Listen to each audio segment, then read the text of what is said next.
the night. So cold rocket dreams, resilience in the fold. Hedge pressurizing, the charts are bold. DD bands rapping, stories untold. Riding with rockets through the AI. Up we go, reaching for the sky. Every trade hold never dies. On the edge as the numbers fly. Checking the charts, midnight glory. Heartbeat thumping, another story. Green and red, flashing voices loud. Future kings standing on their cloud. Riding with rockets through the AI. Up we go, reaching for the sky. Every train home never dies. On the edge as the numbers fly.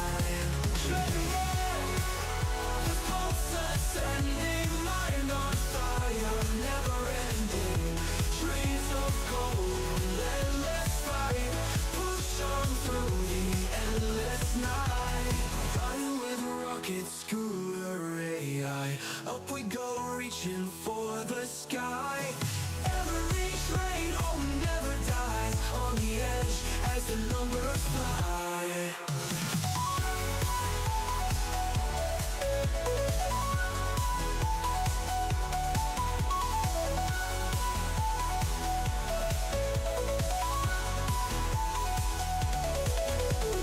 Checking the charts, midnight glory. Heartbeat thumping, another story. Green and red, flashing voices loud. Future kings standing on their cloud. Checking the charts with AI. Up we go, reaching for the sky. Every train home never dies. On the edge as the numbers fly. Checking the charts, tracking the charts. Midnight glory. Sanctuary in awe, it's blending. Mind on fire, never ending. Dreams of gold, endless fight. Push on through the endless night. Push on through the endless night. Push on through the endless night.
What's up, everybody? Good morning. Hi. Happy Monday, team. How goes it? Good morning.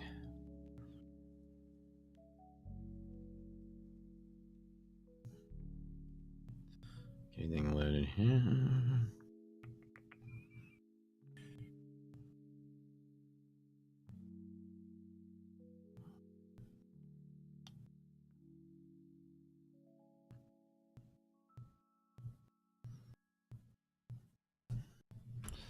Howdy, good morning, all. And to all my dads out there, happy Father's Day, of course. Hopefully you guys had a fantastic weekend with your kids, dads, grandparents, whoever you got in your life. Life is short. You should treasure these things. All right.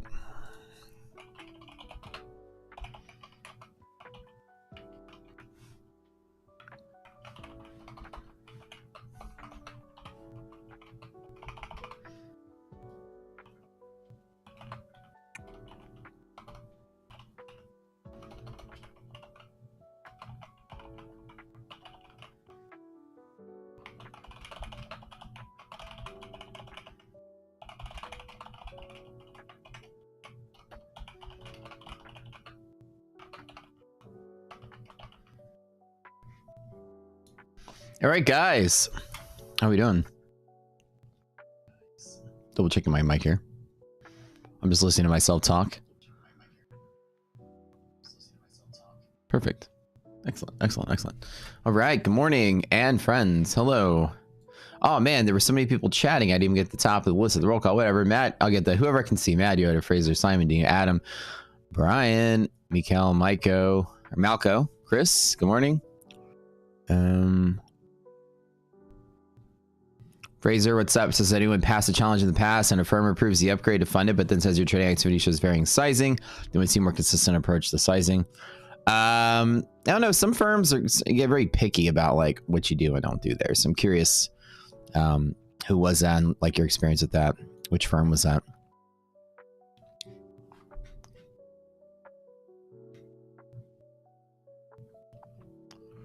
Hold on, I got one more thing I gotta do really quick.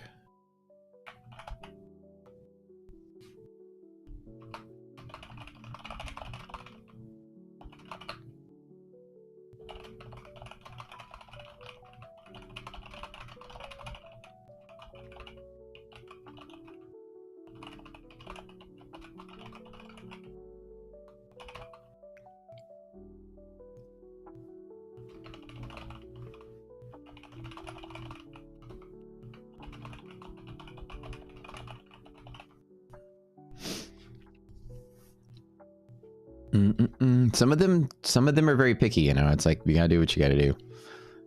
Was Funder Pro? I've never heard of them. Yeah, I would avoid firms that have, you know, like I said, up to you to use whoever you want to use with. But if you know, sometimes these firms have variable rules, if you know what I mean. So try to avoid spending a lot of effort in a firm that you can't trust that the rules are just like rock solid, you know. Anyways. But I've never had that particular experience before. But I tend to be like the most consistent trader on the planet for the most part. Like I do the same thing all day, every day, same size, same everything. I don't do anything different. So I've never had like a question before of like doing that for me. But people sometimes they bet small, bet big, have big wins, small wins. Hold on one second. I'll be right back, guys. I gotta do something.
Sorry about that, guys.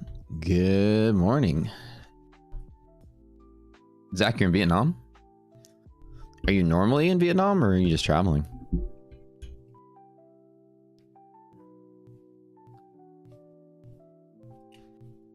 All right. Looks like our DD band stuff is still...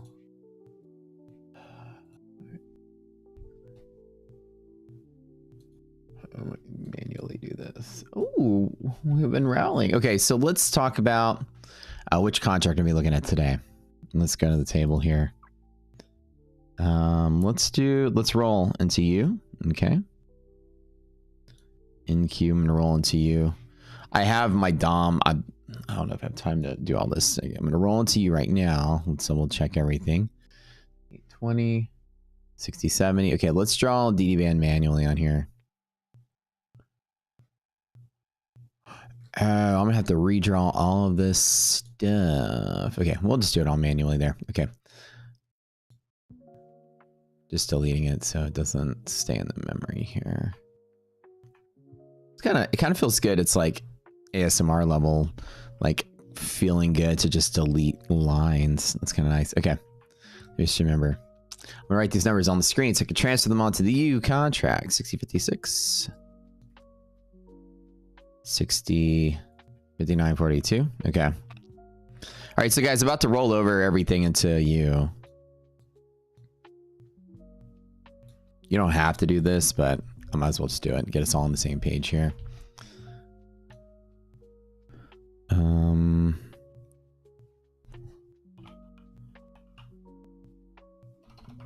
EP U25. Okay. Yeah. NQ U25. Okay. Boom and boom. Looks like Funded X is launching Instant Funded. Yep, that's correct. This is what I'm hearing through the grapevine.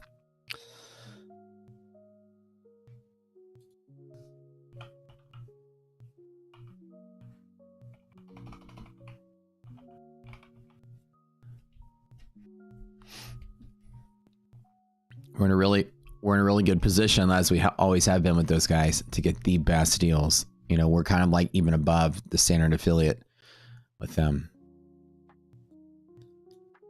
So we have a special relationship with them that gives us special deals and special, you know, sometimes exclusive stuff.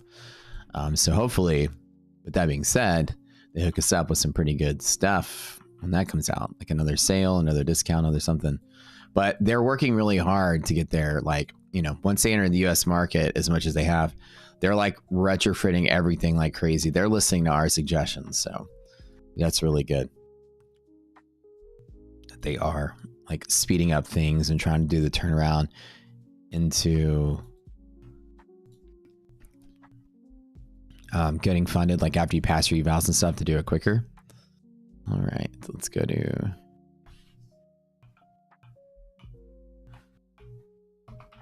and I'm getting updates every day about all the stuff that they're doing. All right, this is the old, just to delete all this old stuff. Clean it up, clean it up, clean it up. New chart. Okay. So I think the DD bands are still off. So what I'm going to do is I'm going to do them manually.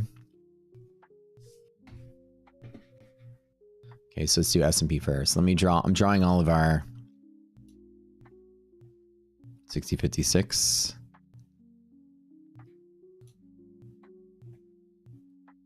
Clone yellow's there. It's 5942. And then 5881. So that's off the chart. Okay. So that one there. And then let's do yesterday's close. You have to do, so basically for this, you have to do it manually, like ES MU 25 to go back all the way back to that contract, which closed at exactly 6030. Okay, so 6030 plus, I'm gonna do a manual and roll every day. You gotta do it manually. It's kind of the thing. 6030 plus 59, 6089. Oh, that's easy. Okay, which is actually here.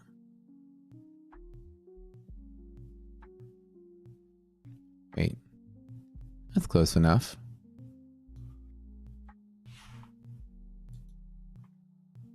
And then 6029 minus 59 is 70. Is about here. Okay. Maybe that is done. No, maybe they didn't. Maybe it is right. Hold on. Did he fix it? 6038. I know they hadn't fixed it yet.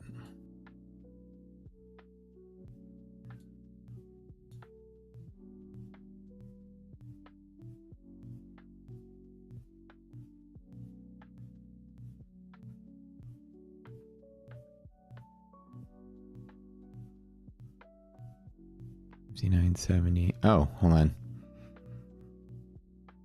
59.70. They look right to me, I guess. All right. We should be good. Two now stacked in. I guess they are fixed.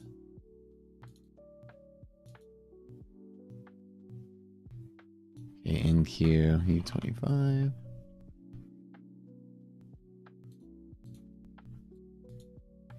Yeah, the CME Group's website changes every once in a while. I got to rewrite our bot.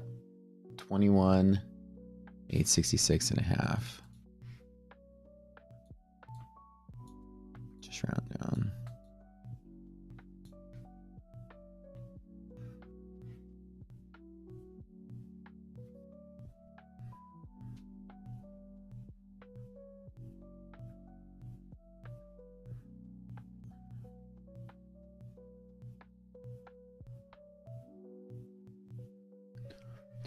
That said, because the close price is slightly off. 21,866.42. Yeah, the close price is off just by a little bit,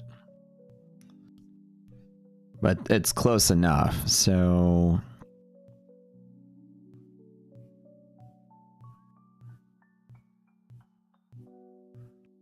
they're just shifted down by 6 points. Okay, this is the faster way to do the math. Okay, they're actually shifted down by 6 points on NASDAQ. Which is what's happening is the reference is off just by a little bit. We're actually accidentally grabbing the settlement price instead of the actual 5 p.m. close, which is what's going on there. So it's close enough in this particular contract, but worth noting. It's going to be up just by a little bit. Okay. Oh, we're already there right now. Excellent. Look at that.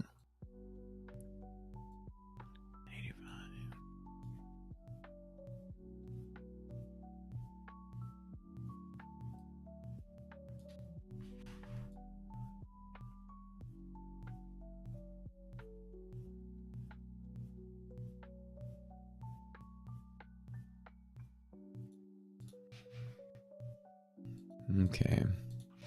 Let me double check, make sure everything is, nothing else is missing.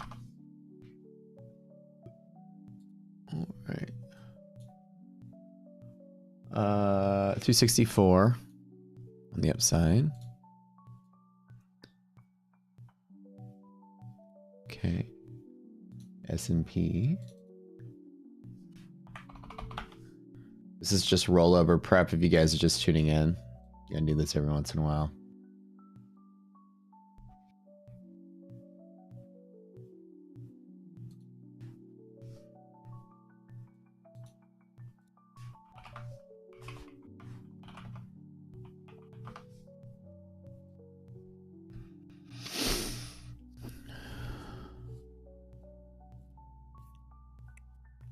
It doesn't for index for the index products, it doesn't matter.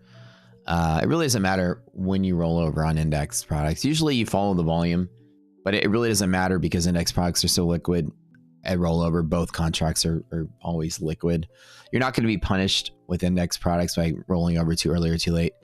That rule of thumb of following the volume is kind of an old school thing because back in the day there wasn't a million traders trading futures, and you wouldn't have millions and millions of retails on top of that to keep it liquid.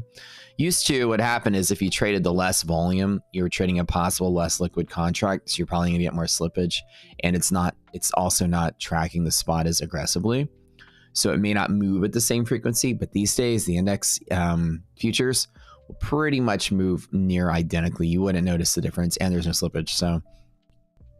So whether you move to you or don't move to you, it's up to you. Heyo. But it's more of a, it doesn't really matter if you roll into the next contract a week early or a week late or whatever. I roll after the Friday that right, pretty much I do it over the weekend just because I don't want to have to deal with it on Mondays, or deal with it during the week. But here I am, forgot to do it over the weekend. It's Father's Day. So with that being said, 60, 81, 60, 56, 60, 81 is the red line. Okay. C83.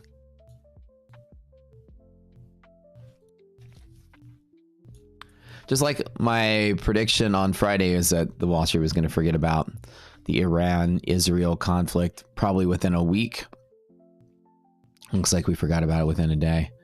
So yeah, like I said, it's as crazy as it sounds. People were panicking as in like, you know, we're about to hit the ground on Wall Street, you know, things are going to fall apart and crash. But I'll tell you, I've been doing this for long enough to know that on occasion, like, just no disrespect to anybody that feels passionately about this particular topic, but the Middle East has been in conflict since as long as your grandparents' has been alive. And it's always got some kind of news that seems kind of big, that's threatening US involvement or something. Market always tanks for a day, maybe two. And by the next week, back up on where it was going. Mostly because the impact to the American economy is very limited. If we go to war, impact will change a whole lot. But typically we don't. And it's not a big, large scale conflict. So you got to shrug it off Wall Street wise. Like, when I always say that, I don't want anybody to get offended. Like I'm saying, shrug it off like it's not important. We're not talking political or humanitarian side of this. War is awful. It's terrible what's going on. But we're doing our jobs here and thinking about Wall Street. And Wall Street shrugs it off like it's not even a deal. And it shouldn't be. Majority of top American companies are like Meta and Google, and they are completely 0% impacted by what's going on over there. So the idea that the market would crash out was an opportunity. If it wasn't Father's Day, I even thought about waking up and grabbing the dip, but I didn't get a chance to. Last night, I was just so busy doing family stuff. So, but you know, I was like, let me see what's going on, and I might grab it because it's not, I mean, not really going to have, oh, and these are, shoot, 59.81. Okay. So MHPs are way off the chart. 785. Oh, I need to convert. Okay, I need to do my MHPs for. Okay, let me do a quick calc because I didn't convert these to. Actually, hold on one second. I bet you can do it really quick. I need to do the U's for overnights.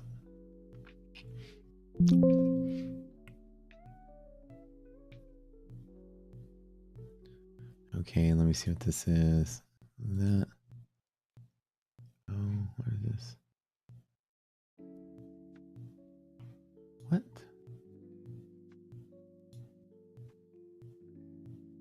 Oh. Oh, okay.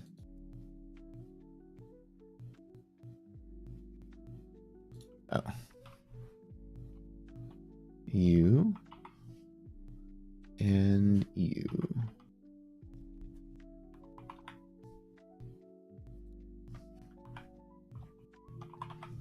Okay, let me run the calcs really quick.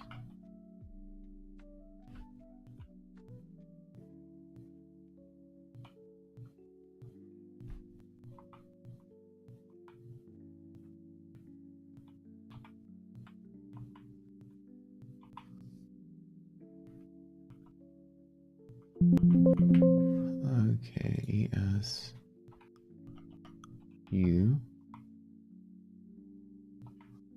and Q. Try to grab those for everybody.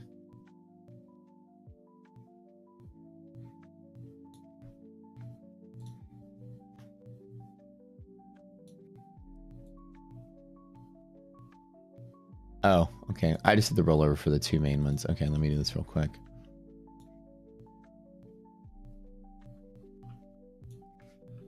All right, make sure I do this. And then we'll do them all for the new contract going forward.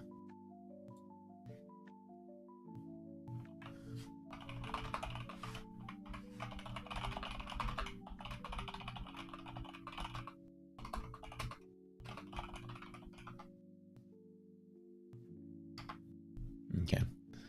All right. So we've got 60, 20 and 833, which is right here. We're way above the blues. 895 is up here. Okay. So we got hedge pressure support there. And then 6,000 or 21,556. That's like way down there.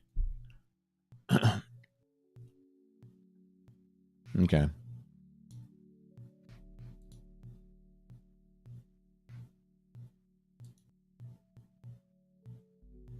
And take away all the chart. I'm not even going to put it on there. Okay. And then we have ES. What's up, guys? Welcome to the stream.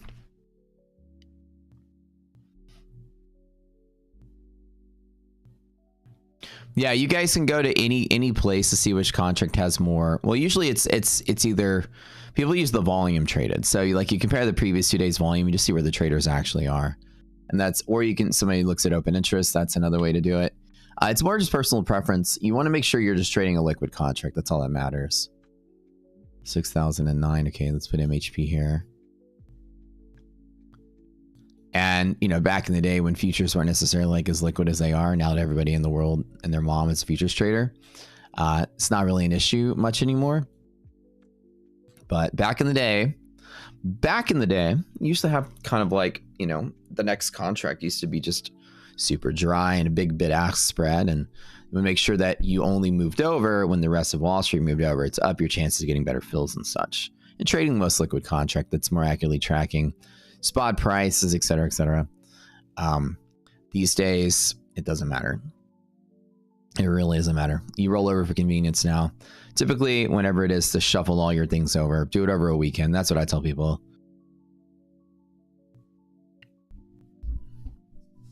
Turn your volume up, Andrew.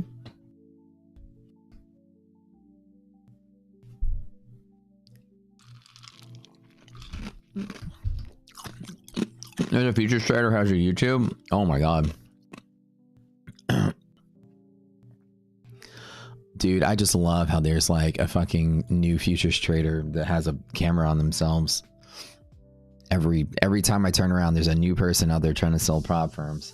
They've been trading for 3 months or something, and now they're like ready to teach the world and start a Discord. This is Gen Alpha or whatever. This is the... See, millennials were the generation where, I think the last pure generation of ingenuity. Millennials created Facebook and shit. You know, Google, all that stuff. After that, you know, Gen Z rode that wave and worked for them. And then now Gen Alpha is the world of I want to be a business myself. I want me to be a business.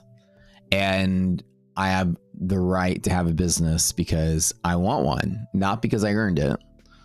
Millennial was like the generation of let me work in a garage for 5 years and be poor and be broke and risk it all to make something. This is like, let me turn on a button and let's throw something on the wall and see what sticks.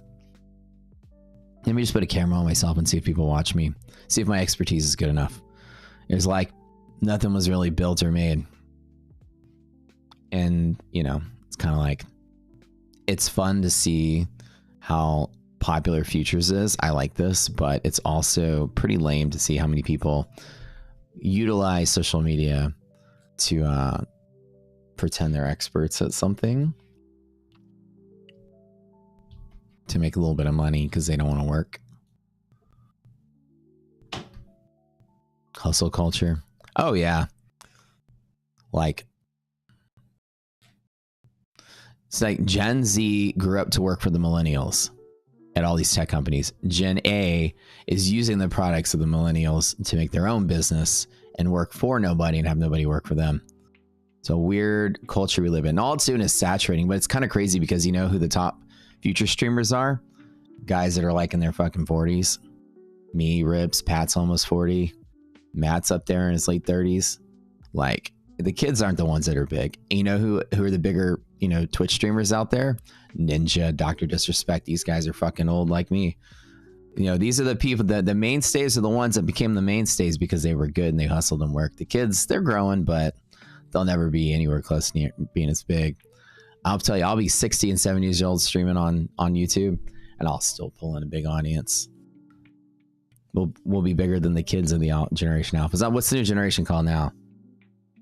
Is there a new one? Your Gen X? Yeah, I used to say the same thing about millennials. Well, it was until, you know, the tech boom took off and then millennials, we were these lazy fucking slackers until, you know, you guys remember like slacker culture in the 90s?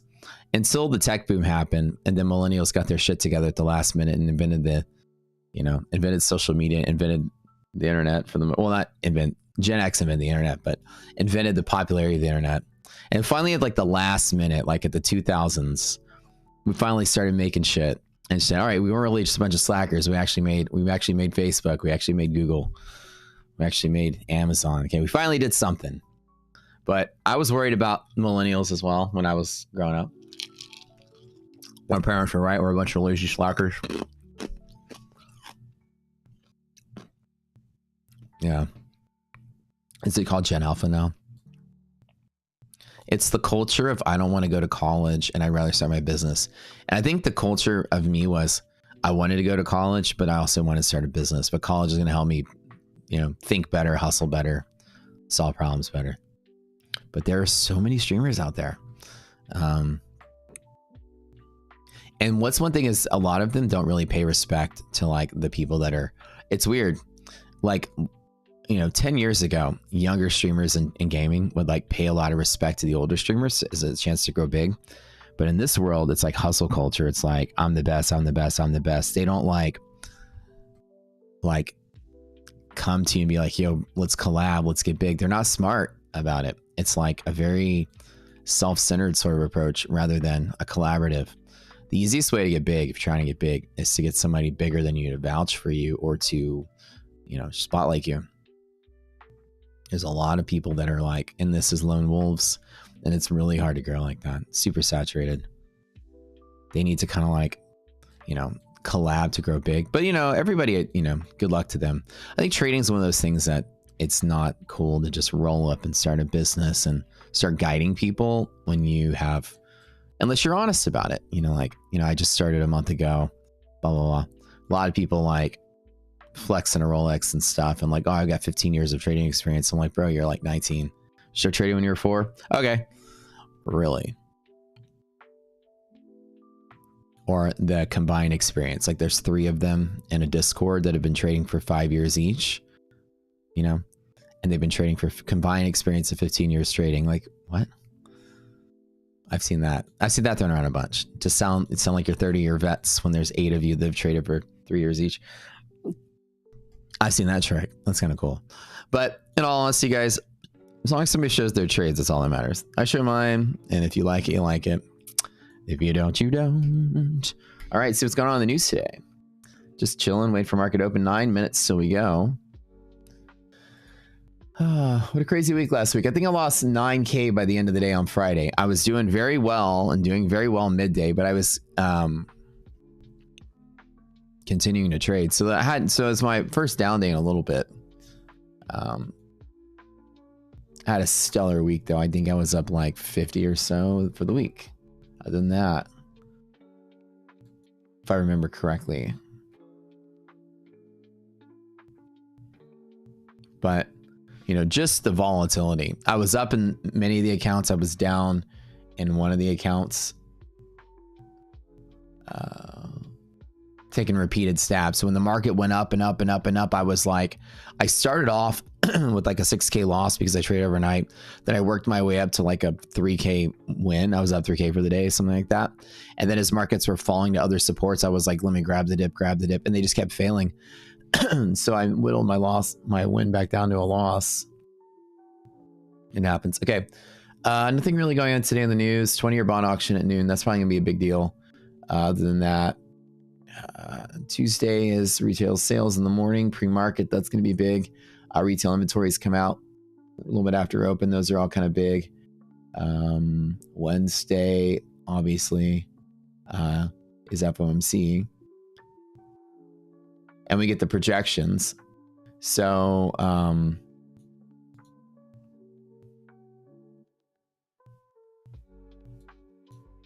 this is where we get the first and second year projections. Yep, that's going to come out with what do they say, 3.1, 3.4 on those. Yeah, that's all big deal. So the projections come out, the decision comes out. They're likely to change rates 0, but chance of a rate cut are going up because, you know, the trade war is starting to kind of stabilize. So while looking into Fed, just a little bit of history. We sold off on the Iran-Israel stuff pretty hard. Just that day, obviously it was just market shock. There is zero reason for that to be in the front of your mind anymore. The market is completely priced it back out like it wasn't even a thing. If you, well, I don't have that. Let's go to like the U25, teach you guys something. When the market moves like down on it, well, actually, no, hasn't priced it out fully yet. Let's see if ES has.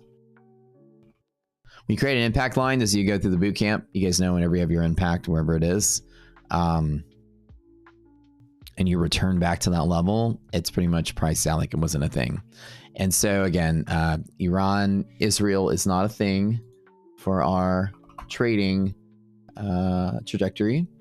It's a one-day thing, maybe two. So waking up today thinking there's still conflict in the world. Donald Trump has expressed a strong interest in not going to war, as in we will not get involved. And there you go. Markets just back up like it didn't even happen. So I think people just get this initial shock, and I think the low volume day allowed to happen, but don't believe that, oh, well, there's maybe possibility of this and that. Just remember when Trump just mentioned, I'm going to pause the tariffs for like 90 days, market just went up and stopped rallying. It's just its sentiment is so quickly bet on that if that's the sentiment, then that's what it's going to be going forward until you hear otherwise.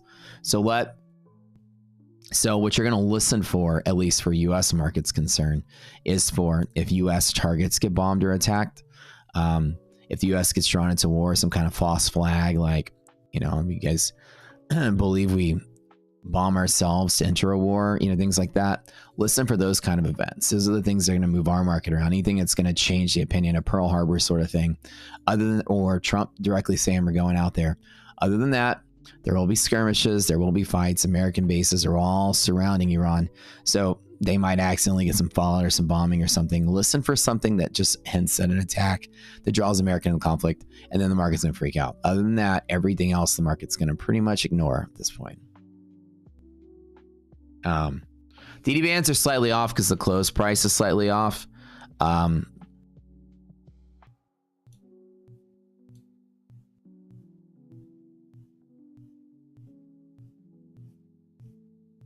But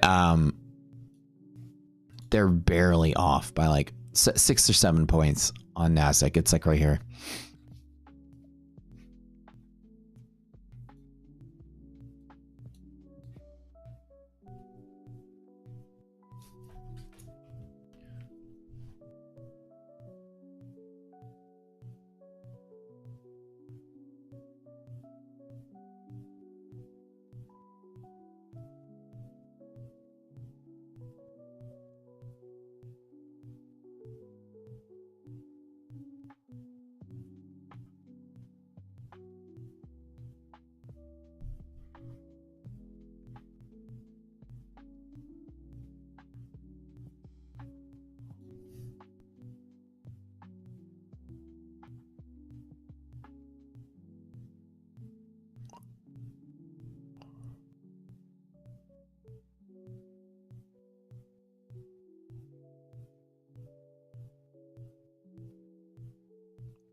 It looks like FundNext is taking the steps with that big outage that they had, that big cloud outage last week, to rectify negative P&L from any effective trades during the outage and honoring positive P&L trades made in that period as well.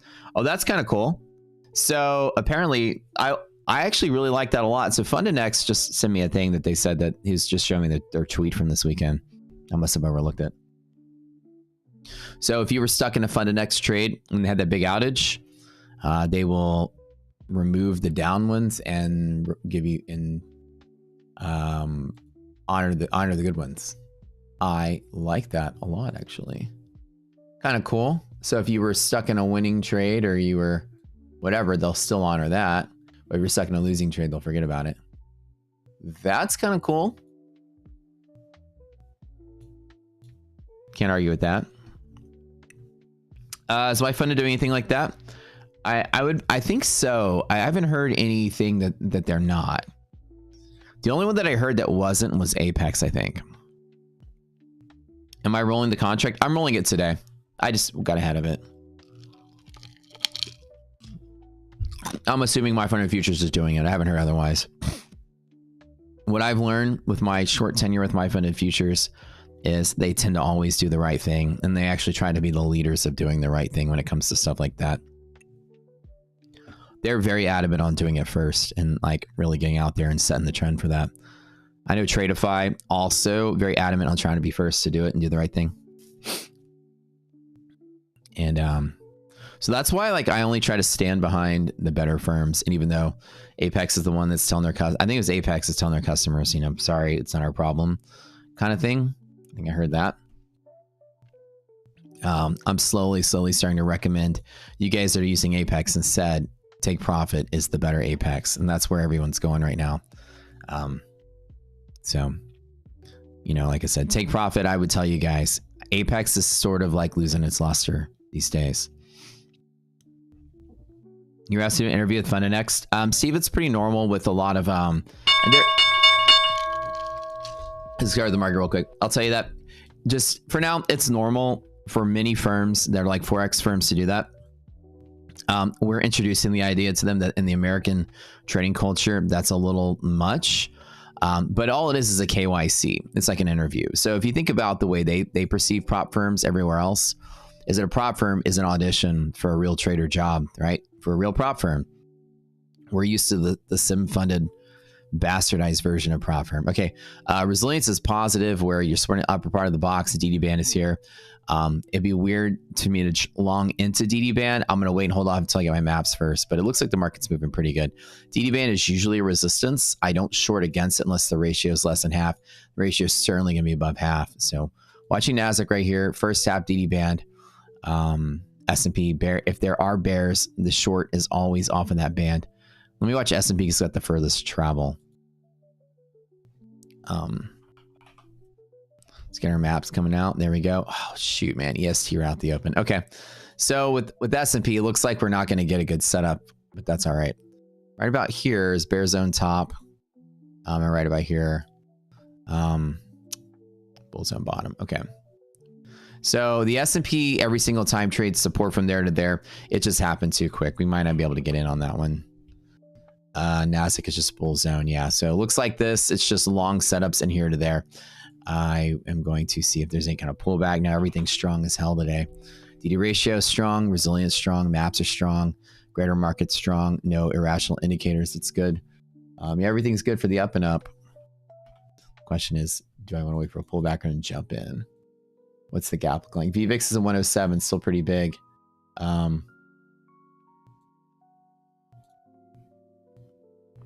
VIX is still decaying out pretty good. I could possibly take a long here just to take something, just to chase it up to upper DD, which is at the bull zone bounce right there. Could be worth taking. So I grabbed it. This is trade up to upper DD. Plus there's a red line to 60.83. At minimum, it's 10 points if I can get it. I'm just popping on one. So my plan today is jump in on one account right here. And then down inside of here every single time, I'm going to long all the other ones. Big longs. Okay, good support here. Big longs. Which sometimes out the door, you don't get that opportunity. Big longs from there up. This is LP. Any bull zone break usually goes. And then, of course, whenever we break bull zone, I usually wait for it to pop and then drop and then go. So we'll see if that works out.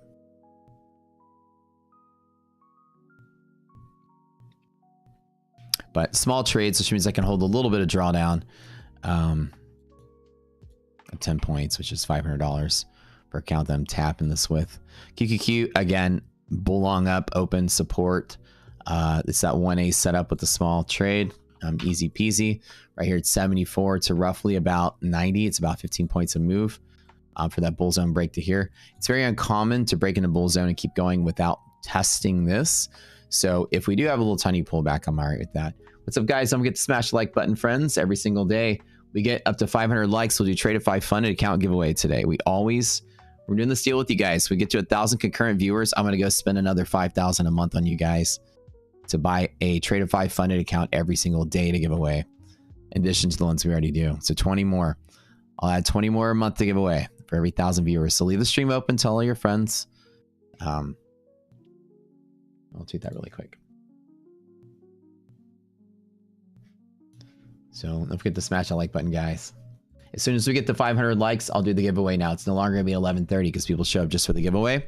Once we get to 500 likes is when I'll do the giveaway. Or 9:30 Central, whatever happens first. Or whatever happens, yeah. Well, after 9:30. I don't like to do the giveaway like when the market's just opening, but yeah. So that's how we'll do it going forward.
All right. Well, this is that second tap here. The question is, do I get a runoff?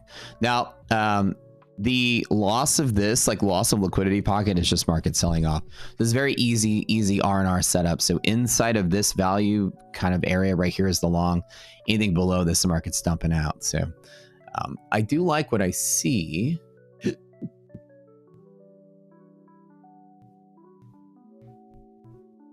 I really do like what I see.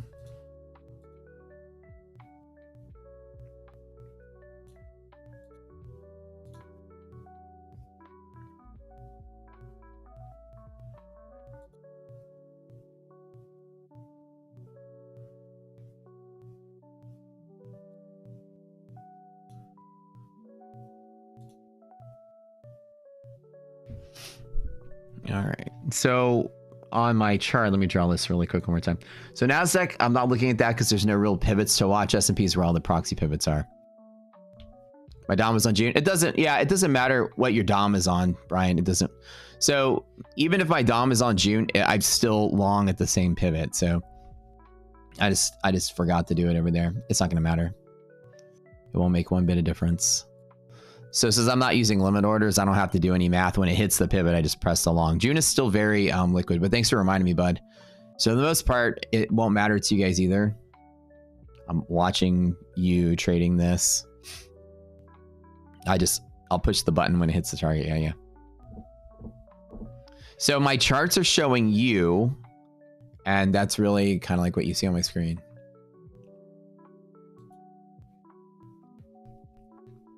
Yeah. Let's pop and go. Breaking high, 60.26 is good. Let's run up to DD band. Hopefully get that 90 level there. Also, 83 is a red line, so just be careful. There is going to be resistance off of that. I just kind of noting that we're going from here to there. There's possible resistance.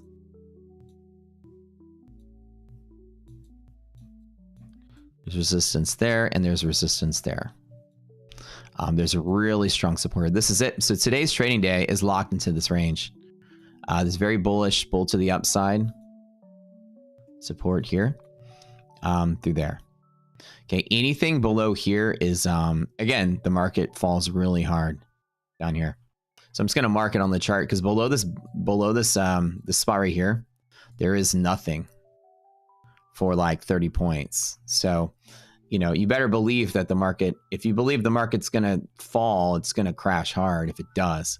So below here, we're going to say like, you know, crash or whatever. Like the market would have to fall hard if it doesn't support. the structure of the market is extremely liquid inside of this pocket. The light gray below the dark gray is very liquid, and liquid markets buffer crashing. So usually right on the edge, liquid pocket, like liquid right here, liquidity. So it should be good. So you guys know me, how I trade. I like liquid markets. I find liquidity and I long it. Liquidity here. It's bullish. There's bull support. Yeah, like, and if we do get a 300-point fall or whatever, that'd be fantastic, right? Oh, if we get a big old fall. Oh, baby, you know I'd love that. There's nothing underneath this. So today's structure is perfect. It's just nice. It's stable. It's bullish. There's really nothing to fight about it. You're right near the edge of the pivots. It would have been nice to grab this long right here, but I'm grabbing it for wave number 2. Ow. Clean and easy out the door.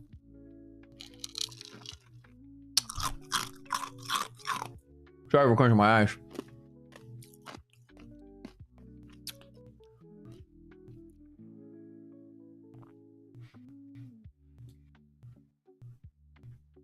Oh.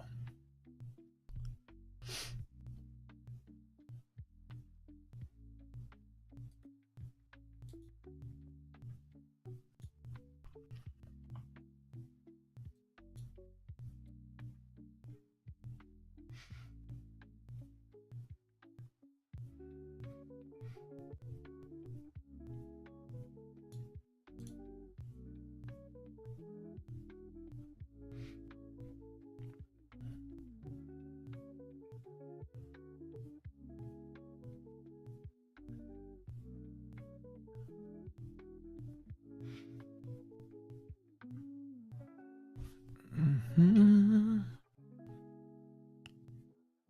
now we wait. Can you still add new tickers to Rocket Scooter? You should be able to. Let me ask about this.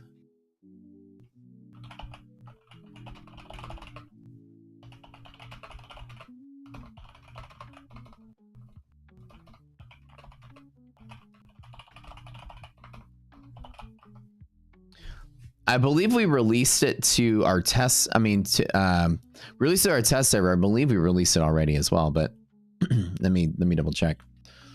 In production, if it's been released. Let's see what's going on with Nasdaq right now. Nasdaq is supporting upper band. Upper band itself is also a support. For those of you that are like very big advantageous bulls.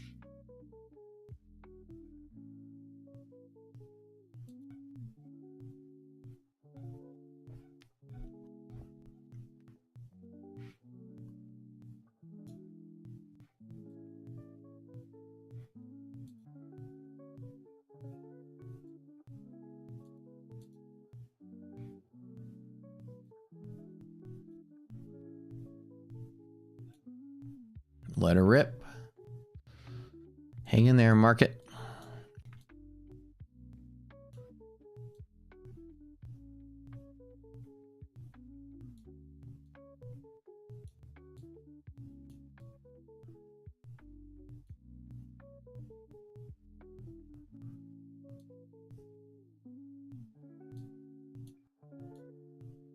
Okay.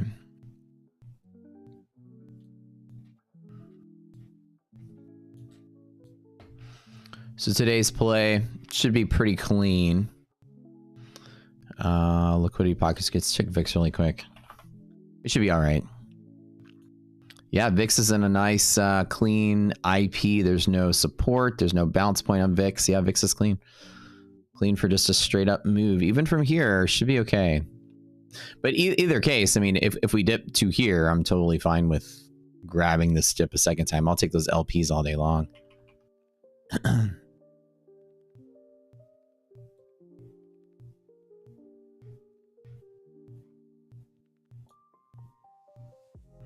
The R&R is from 74. It's roughly about a 2-to-1 from here. It's about a 3-to-1 from there.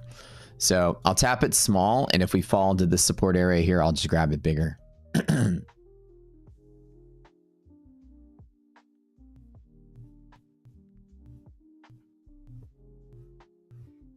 it would just be so interesting to see if very rapidly we get like a giant red candle that just dips into there. But should be okay and stable, I think. No evidence of anything. Stocks are nice and good. Resilience is nice and flat and stable. Market's accepting its fate here. Bull market's back. Things are clean. All of our lights are green. I love it.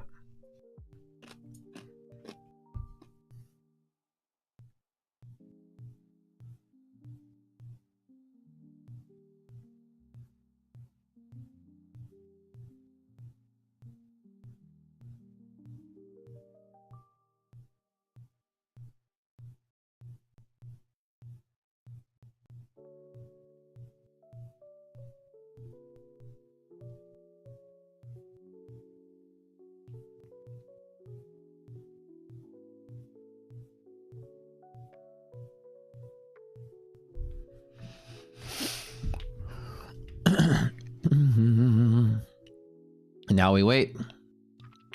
What would cause me to walk away from the trade? Oh, well, when we break through the bottom 6064, when I had the word crash here. Let me make it a little bigger so it's easier to understand. Here. This is like the point of no return. I'm gonna write the word very bad. And also very low probable. Okay. It's very much expected to hold 64. Like the probability is like 90%. This is a 90% setup. It's ideal. Non-volatile, unless there's news or something to move the market around. Almost absolute certainty this is going to go up. I mean, there's no such thing as certainty market. I'm saying is I'm positive. Sorry, let me rephrase that. Very high probability. There's no such thing as absolute certainties. Only in death and taxes. But yeah, 90% probable that we support here. Only 10% of days don't support liquidity pockets in ideal conditions. Lights are yellow and green. Check. DD ratio greater than half. Check. SPY above MHP. Check. Monthly maps, which we didn't look at, should be bullish. Check. We call it the ideal golden setup. Everything looks clean. Monthly maps, yeah, back to bullish, so we're good. Yeah, like this is the ideal bull setup. Like longing from here. Longing at the top. Just totally super easy. Rock Scooter, those of you out there trading, what are y'all in a position? What are you guys doing? You guys long? You guys short? Tell me y'all's plans. What are y'all's plans today? What do we got? Tell me. Your first resistance is at 60.83. I would call that illiquidity pivot right there. This is from the big sell-off that we had. Wait, a new game called Rematch was released. Wait, what is it about? What kind of game is it? Waiting for drop. You guys are long. Waiting for drop. Waiting for long at the open. Waiting on A+.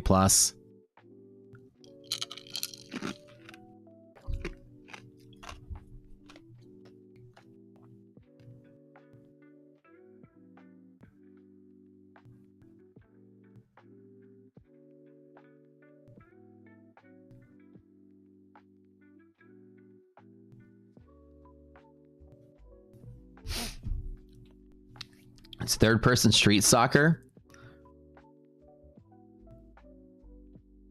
That sounds fun, dude. That's like I dig it. Like I'm into it already.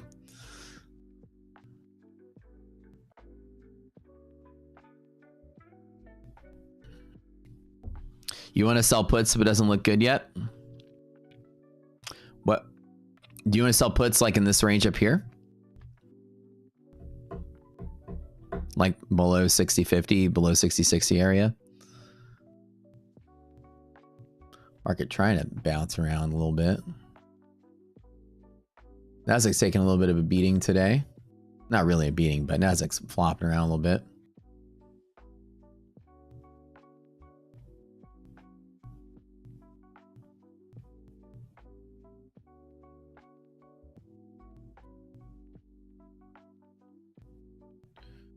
Let's get some movement, baby.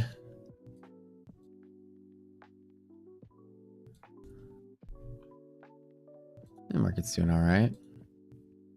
I'm starting to long in some of my other accounts right inside of here, just with one contract each, just in case it moves. starting to build up across the board.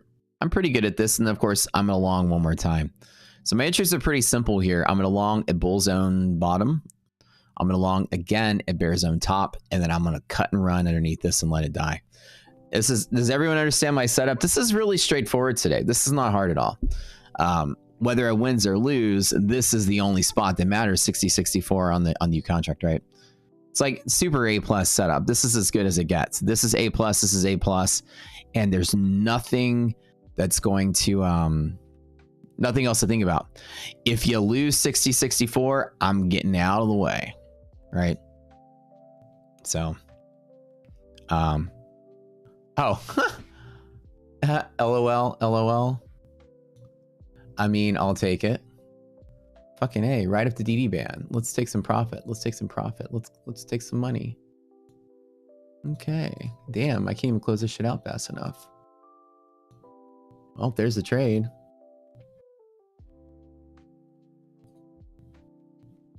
Cool. Well.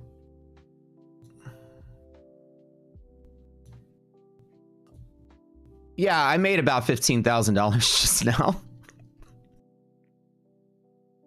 Because I was long in everything.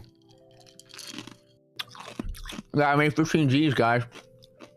Across all my accounts. Sorry for crunching ice in your ear. My bad. I can't even close this shit out fast enough. Fucking A. That was fun.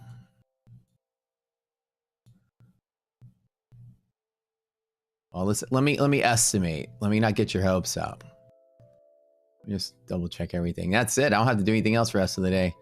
God, is Simon, like, I love Simon. Simon's one of my favorite people because he's gone through the boot camp. He understands everything I do.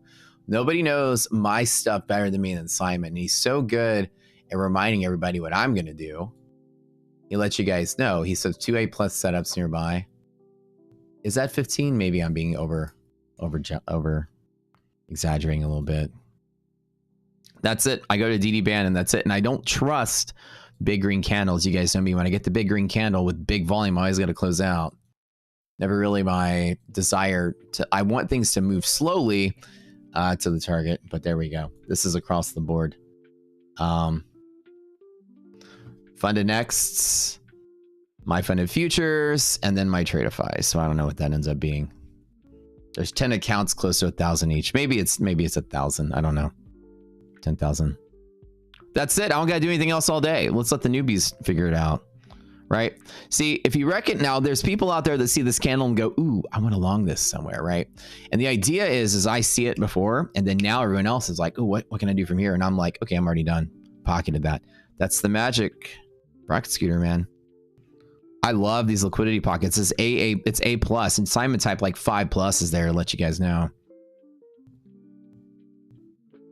How much is this? 825. These are all funded accounts, by the way. No evals here. The other two only got 400 each because I closed them late. I couldn't close this shit out fast enough. Oh, 10K, 10K. 10K. 99.87. You always wonder, like, and it's so crazy because I watch streamers all the time fight the market all day. And you guys might know a lot of my best trades are like literally just in the first 10 to 15 minutes. And I don't really do much most of the time. So yeah, that's it. That's all. So letting you guys just kind of to recap what I do manage is I have 5 Tradeify accounts. 1 my funded futures live account, and then I have 4 funded next funded accounts. Right, there's that first resistance there. I always liquidate when I get a big candle like this. I don't like to like hang on through it. Usually just for something like that, I've gotten the habit of just closing out, even if I miss out on more of the run. I've never made a living staying in a trade on a big green or big red candle. On the contrary, if the big red comes the other way, well, I'm talking with like triple the volume, you know, huge volume like this, I always close out both sides. That way it's just a wash. There'll be some days where I'll take a 10K loss very rapidly across the board as well. They kind of balance each other out. And to me, it's like a really smart way to be He might say, but Matt, you're going to miss out on the rest of the move. I really just wanted the move to like inch forward and inch forward and inch forward, kind of like this. When we get 10 points in massive volume, I just close out because I don't want to use the news or use that catalyzed event to really give me the gain. I'd rather it slowly move to band and then close out. But I just got a habit of liquidating. Does that make sense, y'all? Make sense, I guess? Is a copy chart? I don't. So that's the one thing that goes against me. Some of the positions I just close out late and then it doesn't make as much. And there's that final bump. So if I was still in the trade, again, I'm probably missed out on another 10 points, but there it is. There's the run. Congrats, you guys, if y'all are still long. Fuck yeah, let's go. Those of you trading, not investment advice, of course, talking about what I like to do. Throw some rockets in chat if you guys are crushing it. I want to see some W's. I want to see some wins. Oh, this was A+++++++ setup. I would think any better than that. Simon Dean reminded you guys, if you look up in chat, he put 5 pluses there to let y'all know. And this is it. Tap the DE band. Now the day is officially over, right? For me. And guess what? Guess who got it? I mean, this was textbook, right? Oh, now we got some news coming through. What's going on? Sorry, we're crunching my ice here. Nervous habit. I love crunching ice. Probably more global stuff. Iran signals it wants to de-escalate hostilities with Israel. Oh, that was quick. But I don't think that's really going to matter to the market. Don't say, aha, they're de-escalating. I'm going to log from here kind of thing. The market's already priced that in, as you can tell. So that's as good as that is for the human side of this thing. Iran wants to de-escalate, which is good. I don't think don't be in the mode of like, you know, ooh, we're gonna rally from here because of that. Iran stated privately it will resume nuclear talks if the U.S. stays out of the fight. Oh, man. I love how all these countries bark at each other. But when it comes down to it, nobody wants to fight the United States. It's just kind of like what it's like. Thank you, Trump and everybody for fighting for diplomacy and proving our strength yet again. I wouldn't want to fight us either. No, that's a win for America. And for all you guys out there that don't like Donald Trump, this is the shit that he does, dude. He's making fucking phone calls. Nobody wants to fight. Nobody wants to fight us. You got to respect him and his cabinet and everybody for doing what they need to do to get it. If this is true, you know what I'm saying? They want more time to rebuild. I mean, look, you know how long it takes to build a nuclear warhead? It takes a long time. And their facilities just got wiped out. I'm going to say this, right? Our intelligence group will not know that they're building something. So I'm just going to say in general, Trump, they're obviously we're sending supplies and fuel apparently over to Israel. So it seems like, I'm just saying in general, nobody should be fighting. I think it's great that nobody's going to fight. That would be good. So, but it's not Trump, it's America. Well, I mean, I'm not going to play politics here. If you know that your president is kind of weak and not going to be good, you're going to not care as hard. I'm sure if Biden was president, people wouldn't take us as seriously. They know that Trump is a hothead with a itchy trigger finger. They know he's going to go crazy. This is what I'm saying. He's a little crazy in a good way and in a bad way at the same time. If I was thinking of leaders, I don't think Russia's dangerous at all. I think Putin's a fucking madman. It is Trump. Russia, do I think Russia's strong, weak? I don't even know. I just know I'm kind of scared of Putin. He's what makes me scared of Russia. You know what I'm saying? It's not the amazing Iranian people. Like, a lot of my friends are Persian. Tons of my friends are Persian, actually. It's the Ayatollah. He's a madman. The people are what make the country seem scary. So, I don't think anybody, I think people know that Trump will go ham. It'd be scary. I'm scared to have him going ham because who knows what'll happen in the world, But America in general is perceived as strong. I agree. I'm not arguing with you. I wouldn't want to cause a global conflict. Everybody knows. I think I'm glad to see that everybody knows that if it de-escalates, that it's mutually assured destruction for everybody, and nobody wants that. So hopefully this is good news. It'll resume nuclear talks. I'm in the boat of thinking that this is not. I don't think Iran has nuclear weapons. I never thought they did. I never thought it was possible they did. I thought that maybe they've always been doing research on it, but it takes a long time to accumulate enough material to even build one bomb. A long time. You guys remember in the 40s, right? It took us like 2 years or something to build the first one. You can't just, and it takes a lot of people. You can't just do it. You can't have you're not having like a couple guys in a lab with a centrifuge, create enough material to build an atom bomb. It's a large scale facility, right? It's a big deal. I mean, if y'all saw the movie Oppenheimer, you saw how big the complex is just to build the first one. Technology is slightly better, but the process is still the same. You need large machines to enrich that uranium and all that stuff. There's no way it would be crazy if someone were able to do it and we wouldn't know. So Trump is like Teddy R, carry a big stick. Yeah, kind of like Teddy, really, really much so. Just bark loud, talk loud. He's a hothead. Teddy Roosevelt was like the original Chuck Norris, like just the badass who you don't fuck with because he didn't care. He's like a mountain man. GTP, how to build it. No, because we're going to get our channel demonetized. Can't even talk about it here. We're going to think that we're doing something. No. Intelligence said they were close to one. Here's the thing.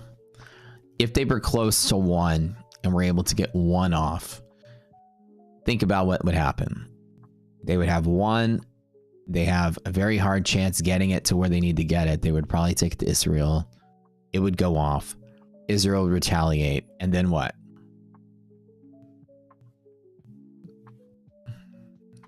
We're back to where we were, just more destruction. So I think nobody wants to do that. Because it's not like it's going to be a nuclear war between those two. Now, the question would be, would China, Russia, and all these other countries get involved and start proxy bombing? That's the real threat for the world, is if anyone else got involved. And I don't think anyone else wants to get involved.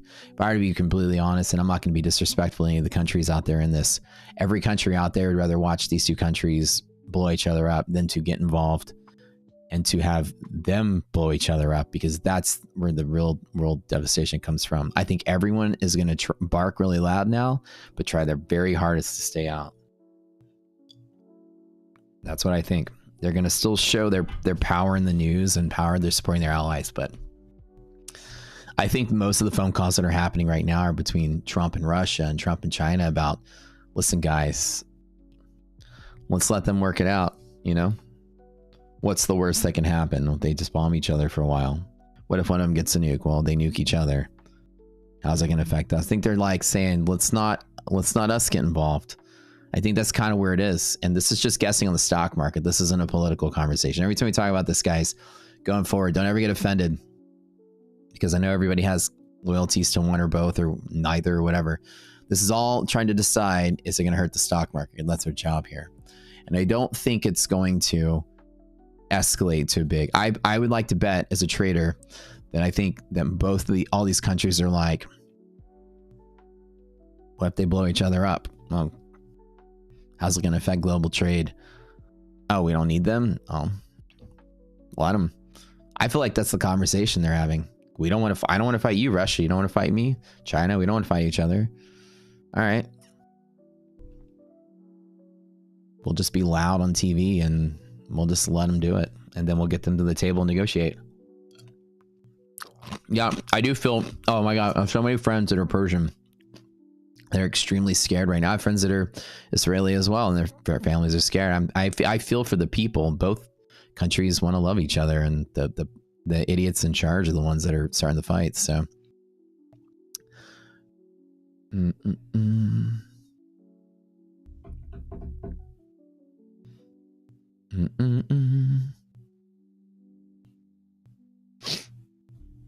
I don't trust anything in the media over there either. Like people reporting this and that about each one of the sides.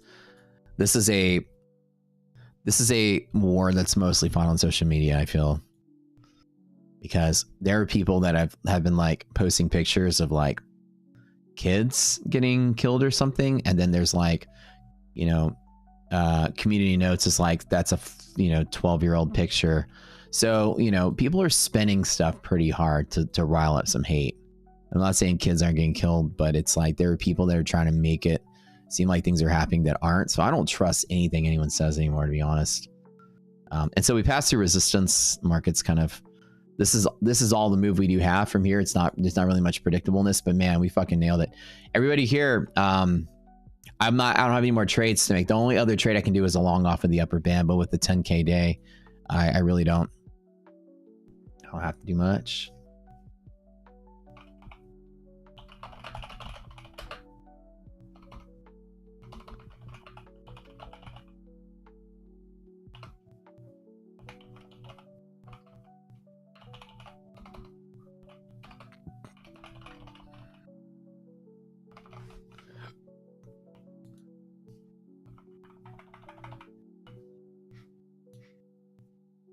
That's good because I lost 9K on Friday.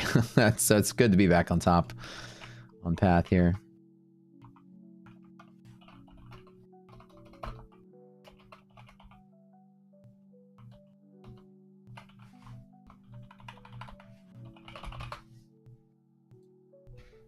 But yeah, so I think that the rest of the world doesn't really care to risk their own prosperity and resources to fight any kind of proxy war. I think that we're selfish enough to not care. I think that's what our stance is going to be. We're going to try to work out a negotiation. But I think if you really boil down, if you ask Trump, should we fight for Israel, he's probably going to say, we got bigger problems to deal with. I'll show my support, but, you know, like I'll bark big. But when it comes down to it, they're not going to send anybody over there. So I don't think there's any risk of like us going to war, and I don't think there's any kind of false flag that the CIA or whatever is planning to draw us in. There's always that thought like, oh, are we gonna have another Pearl Harbor or something, you know, like another, whether you believe or don't believe 9/11, you know, some people think that was not, I don't know, but I think America is going to do everything they can to stay away. So I don't think the stock market cares anymore. That's the whole point of this conversation. The report said the nuclear material they're currently making versus how much they need for nuclear power production is a wide gap. Yeah, you're going to need a significant amount. And I don't think they have a bomb. I never thought they did. To that degree, I never thought Iraq had any either in the early 2000s. But remember the Bush and the weapons of mass destruction. Gotta find a terrorist with the weapons of mass destruction. We always talk about that. I was like, I don't know. I don't think they do. Your strategy is so majestic, Simon. Do you like it? Well, I find liquidity and I long it. I love liquidity. 90% chance, A++ setup. I mean, this is so golden. I mean, you can't get better than this, baby. Can't get better than this. Liquidity is so strong in the market. I mean, I literally spell it out on my screen. It's such an A+, easy to read setup. I missed the first wave, but we caught the second one. And I could have held for a little bit longer. But see, right now, this is kind of like the, you know, out of bounds sort of thing. And I don't really have any trades from here. I can try one more time to long up the upper band, which is a setup. But from here, let it ride. I already made my money. Yeah. AMD's on a mission. 5% trade one. You're done. Let's talk conspiracies. Yeah, like let's just talk conspiracies right now. Have some fun with it. But it's good, guys. We had a good day today. Yeah. I think like as far as we'll get involved, unless we are directly attacked, right? US will get involved. Yeah, we will be sending weapons and fuel and supplies and whatever, probably to our allies, but we always do that. That's how we always do. I mean, US is very big on sending shit out. I mean, after the hostage thing in Iran in the 70s, and basically what happened was in the Iranian Revolution, when the Islamic State, overthrew the king or whatever, and if I remember correctly, the king was exiled and they're in hiding, and I think he was hiding here, and they went and stormed the embassy to take over take a bunch of Americans hostage. They were a bunch of people did it because they wanted us to extradite their king back to Iran, and Jimmy Carter, I think, was president at the time, said no dice, and then they basically held them for like a couple years. Then the king died, then they didn't care anymore, and then they worked out some kind of this is like from the 70s. Then they worked out a ceasefire and let the hostage go, sort of thing.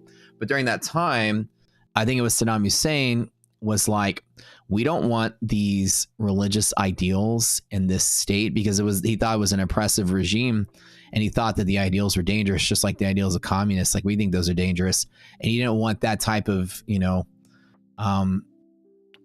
Islamic State sort of propaganda to bleed over into Iraq and then start to cause the same kind of uprising in his country. So he went on the preemptive and attacked, and the US just funneled weapons and stuff to Iraq for that big war. And that war between those two countries is one of the biggest wars in history. And a lot of people don't talk about that. As far as casualties go, big ground wars, one of the biggest ground wars in the history of the world. And also Saddam wanted their oil, on top of that too. But he was like mostly like trying to be preventative of the same type of religious type control over his country. So him and America had both equal interest in that not being a thing, because, our country sees that type of fascist sort of regime as dangerous. And we've kind of like always been on the side of fighting fascism, whether it's that or the Nazis or whoever, the commies, whatever. We've been a very big support of democracy and things like that. But anyways, the point I was saying that is we funneled so many weapons and stuff to Iraq for a while just to support their thing. I think that was like it was like a 10-year long war too. It was like very long. I need to brush up on my history, and this is just what I remembered. If Trump creates a regional peace deal and opens Iran as a market, I think we go to S&P 7,000 if the two countries blow each other up. Our stock market ain't going to care at all whether Israel and Iran are here tomorrow or not. Our stock market will have zero impact on these two countries. The best thing that you'll see is in our market is the oil prices will go through the roof, and all that's going to be is the energy companies are going to go through the roof, and we might have a little bit of inflation in energy prices, but I think we've proven since COVID we can handle a little bit of inflation. So they also were funneling a lot of stolen oil. Oh really? Yeah. If Iran opens up as a country, it add a lot of opportunity to U.S. companies. Yeah, that's true. That is true. And I think we'll go to 7,000 anyways. I think our market is dead set on going there because our economy is good and healthy and strong. And, there's nothing that we rely on Israel or Iran like at all. For the most part, as far as trade goes, they're not big trade partners. They're not big, we don't have a lot of our businesses done over there kind of thing. So the impact on our economy is practically negligent. Am I doing lifetime giveaway today? Yes, I am. Lifetime giveaway today. Do I think it's going to happen from here? Chances are decent. Now, again, with the DD band, the upper green band, here's the stats of this. Only 4% of days will close above it. So you're kind of like picking at pennies to continue to rally, and 96% days close below it. but it doesn't mean I short it. It just means that it's in the low probability zone. And usually I'm out of my trade when you're in the low probability zone.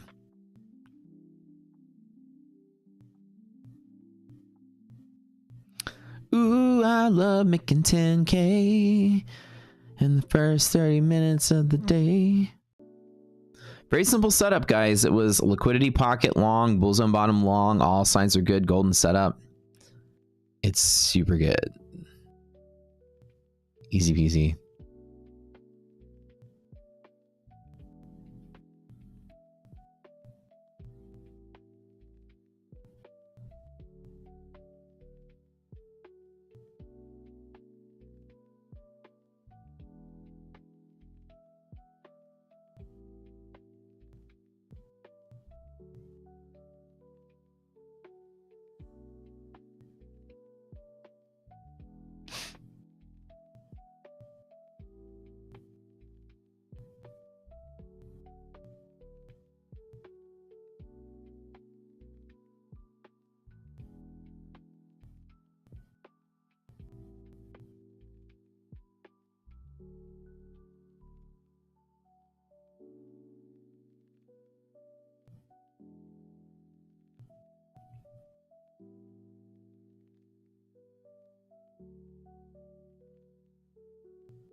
When does the competition start with my funded futures? Oh, good question.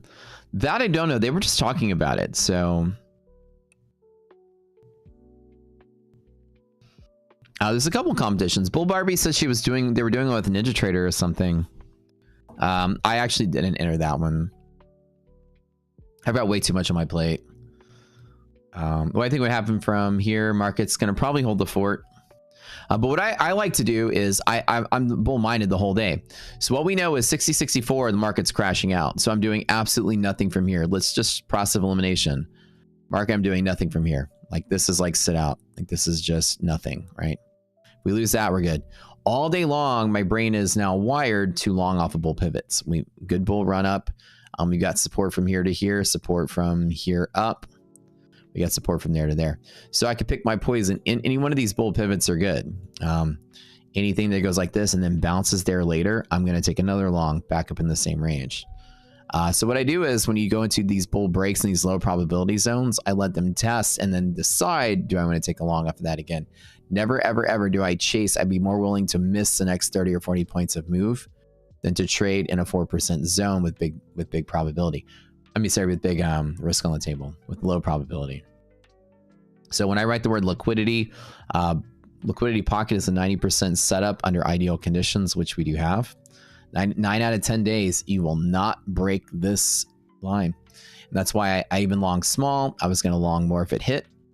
1 to 2 contracts a pop, and then that's basically it. That's a pretty rock solid day. Should you like?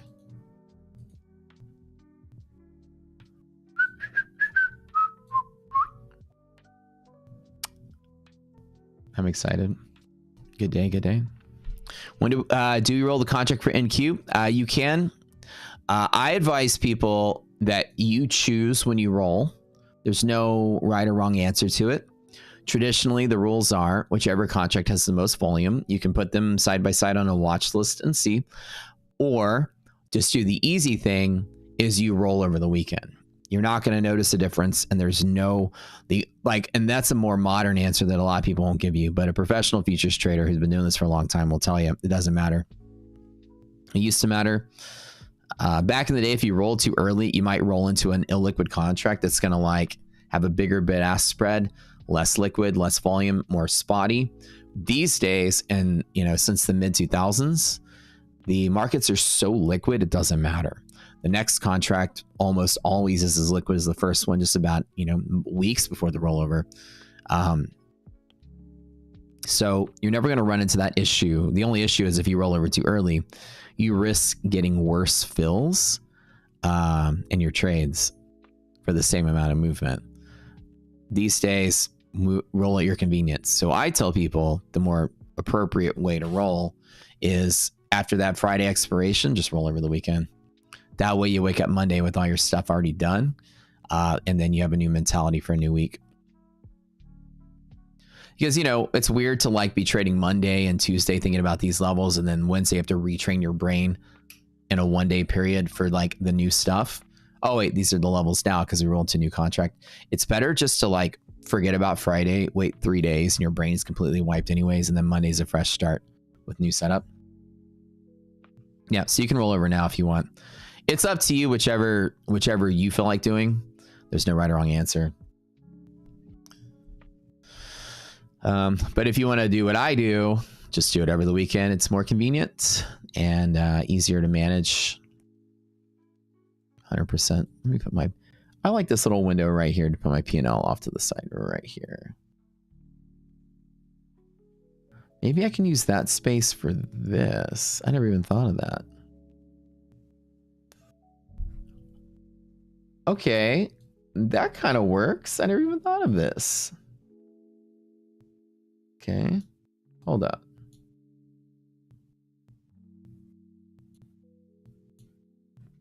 Oh, but I can't make this any smaller, huh? Okay.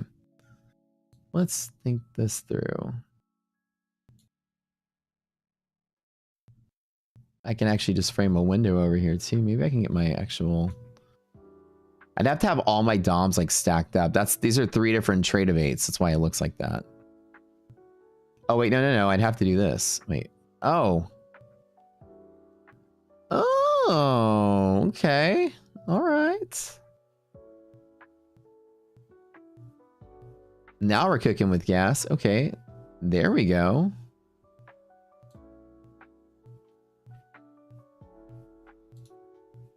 Okay. Now that's nicer looking. Okay, why didn't I ever think about that before? Where are you guys with your brilliant ideas? I can use that space. It's all marked off and everything for P&L.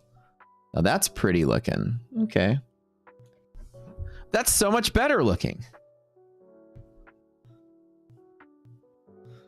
So that's just 3. I have 3 trade of 8s like minimized and stacked on top of each other. That way I can watch all my DOMs in one place. It literally looks exactly like you see on the screen right there. On the screen at the top. So I have them all overlaid on each other like that. Why not show the live? Because you can't show a live. Okay. You can't show a... You can show a live window as a source. But then it's hard to get all of them in a tiny little space like this. Yeah, I'm trying to figure out how to do it, to be honest. It'd be nice to do it. You can capture a window as a source, and then you'd have to like zoom in on that portion of the window. But then if you move it around the screen, it gets all messed up. So it's kind of hard to do unless you have it set up and then you were doing. So what I'm thinking about doing is making maybe a frame like this, and then just capturing that portion of the window and presenting that as a source. That might work. Why I took a picture, it's just easy to do. It was always the way I just showed you guys. It's kind of hard when you're managing, you know, what is this, 10 accounts here in 3 different places.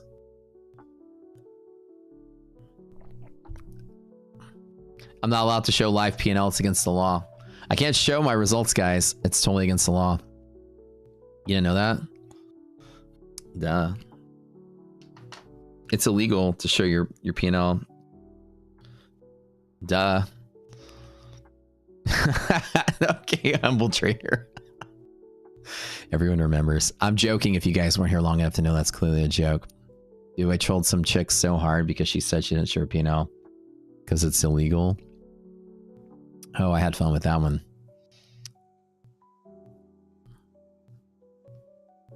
I'm not allowed to give financial advice, so I can't show you the results of my trades. What? Come again? What? That's the story you've been telling people for all these years? You got big on YouTube, humble trader, the Asian chick? Oh, dude, straight up 100% fraud. Can't say that. It's stupid. Who believes that? What? What? Come on. The humbled scooter. What are the things you're not allowed to do? Nothing. You can do everything. People don't I'll tell you the law. I run a trading platform. I know the law probably better than anyone else out there running a Discord. I have to make sure, because I have exchange agreements. I have the license. I have to be registered in, with all the exchanges and stuff. I mean, I have to go extra due diligence than most people. Here's the law. Very simple. You are not allowed to give financial advice or investment advice, depending on which commodities or equities. So let's just lump them all together, and I'll tell you all the rules together. You're not allowed, well, futures first. Let's do futures. You're not allowed to give investment advice in trading commodities, which means tell somebody where to buy or where to sell if they're paying you to do so. And if they are, any more than 15 people in a rolling 1-year average, you must register with the NFA as a what they call it, a CTA, Commodities Trading Advisor. You can't do so without a license, therefore you're in violation. That's the chain. Number one, people have to be paying you. Number two, you have to give advice to more than 15 people. And therefore you must have a license, because when you register without a license, you won't qualify and therefore you're in violation. That's it. On YouTube, nobody's paying you. I could literally say, buy this, sell this, buy this, sell this, and they can't do anything. It's freedom of speech. You guys aren't paying me a dime.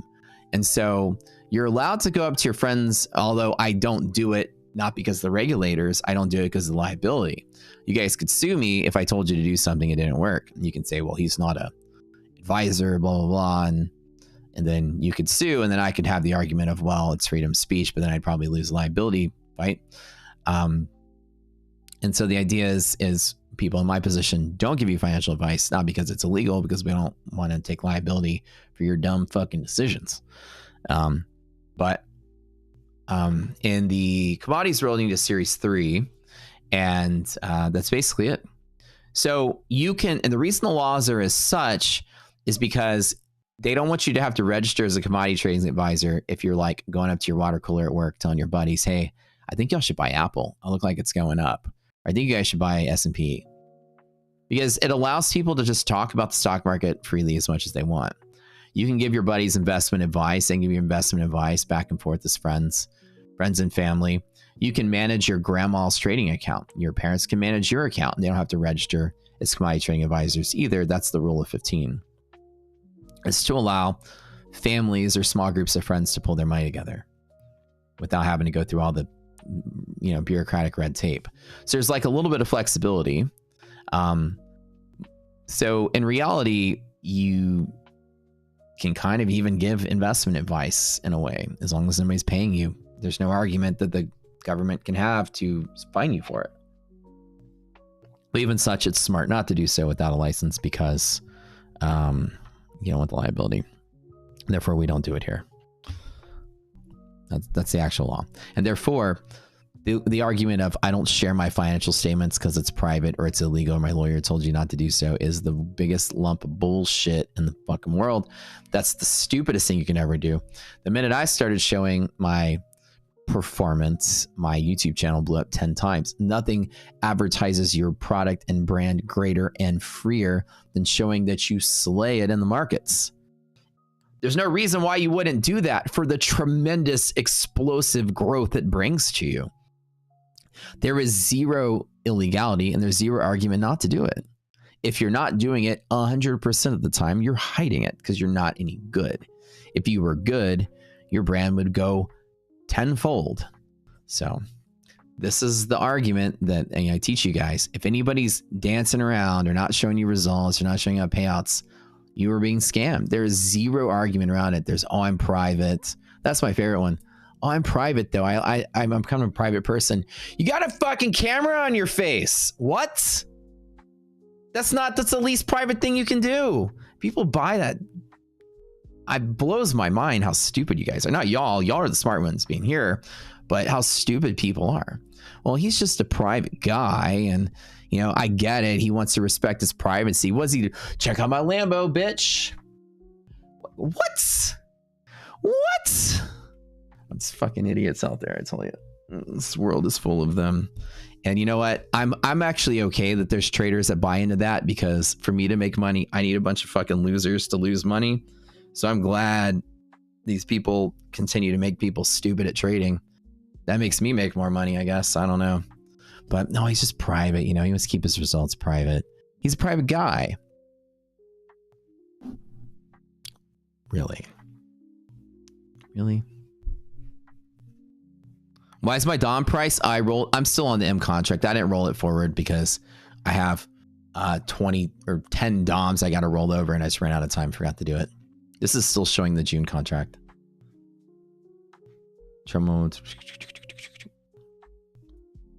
What is QQQ? QQQ is an ETF that follows the NASDAQ 100. Do you use classes to access the video classes once the class is in? No, as long as you stay subscribed to the $20 a month, you can watch the videos. Yeah, as Michael said, I'm gonna give my 0DTE SPY account private. Don't flex on anybody. What is rolling contracts and what's the reason to do that? Oh, okay, so it's a great question. I'm glad you asked. So a lot of people, and this is one thing that I don't like about prop firms, is they don't really educate people onto, you know, the futures industry. So you guys, are you familiar with options, right? An options contract, I buy a contract that expires in a week.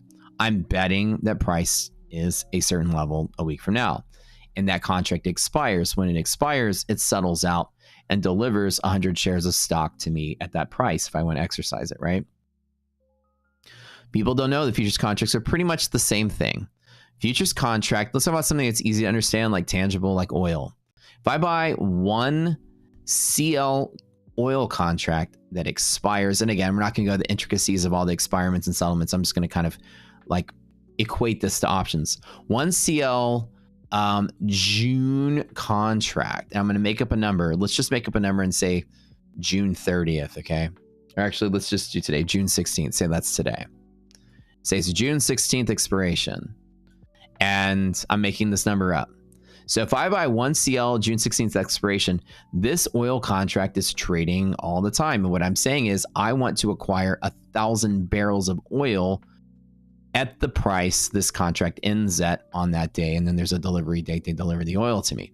So futures contracts represent like a certain amount of the tangible commodity, just like a stock option represents 100 shares of the stock, right? Right now, I can buy oil to be delivered to me in June, but hey, I have a plant. I need oil delivered every month. So let me buy one June. I need 1,000 barrels every month delivered to me. So right now in my portfolio, I've got a June contract, a July contract, an August contract, etc. Like I'm locked in on contracts to have 1,000 barrels delivered every month now. And I can trade those contracts now. I can buy a June contract now, a July contract now, an August contract now. And now I've got oil deliver me 1,000 barrels every month. You understand that so far? And they're all trading at different prices, right? So maybe the July is slightly cheaper than the August. And the June is slightly more expensive than July. All three of them are trading. They're going to trade identically up and down for the most part, but they're going to be slightly priced different because a month of time might have a different amount of value, right? For whatever reasons they are. And commodities are all like this. It's easier to understand why they would have different prices when you think about agriculture. Sometimes when you have an abundance of crop, like during a harvest season, you're going to have a whole lot more of the supply. Prices might be lower. Then what if you have a drought or like a hot season or whatever, or even winter where supplies are less, then the contract should be valued at more, right? It's more expensive based on the supply and demand. So the supply and demand change of the commodity month over month seasonality will be baked into the contracts as well as other reasons, right? So this is kind of what's going on with these things. The idea of why you roll over is that you're always just trading some month. And for the most part, you guys default on what we call the front month, which is the month that hasn't expired yet, the closest one to you in time that still hasn't expired. And so right now, the question is, when do you want to start day trading? July, August, September, whatever. As traders, we tend to always trade what's called the front month, which is the current one that hasn't expired yet. And then the front month expires at some point, and the forward month, we'll call it forward month, which is the next month, forward month. So front month is now, forward month is next month. Forward month is also trading at a different value. And at some point, the front month is going to hit an expiration, and then the forward month becomes the new front month because it's the only one now that's trading, the soonest one to expiration. And so somewhere before this date of expiration, somewhere before here, you got to jump to trade the next one because the party ends at some point. And closer to expiration, this contract becomes less and less and less popular to trade, and this one becomes more. So there's like this sort of transitional zone where people start to all right, I'm going to start trading the next month. And rolling over is when you jump to the next month before the previous contract expires. And there's a science that people always attribute to this, is you see which of the two contracts has more interest in Wall Street, and then you just jump with them. That's the common way to do it.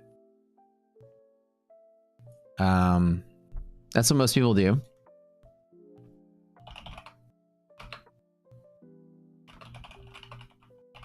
You get the expiration dates for you.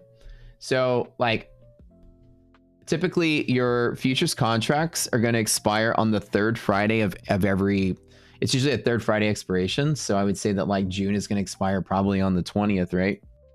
Yeah. So June contract will expire this Friday. So the question is, when do you roll into August? You can wait until next Monday. Sure. I always usually roll the weekend before expiration. There's really no penalty to doing so. You can see, let me show you the difference, right? ESU25.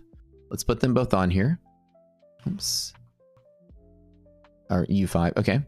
So if I compare the two contracts, you're not going to really see much of a difference, right? Look, the bid ask is one tick. There's a lot of liquidity and volume there, clearly. The price here, one tick. There's a lot of liquidity still here, right? You can see that sometimes the S&P has a smaller ask, right?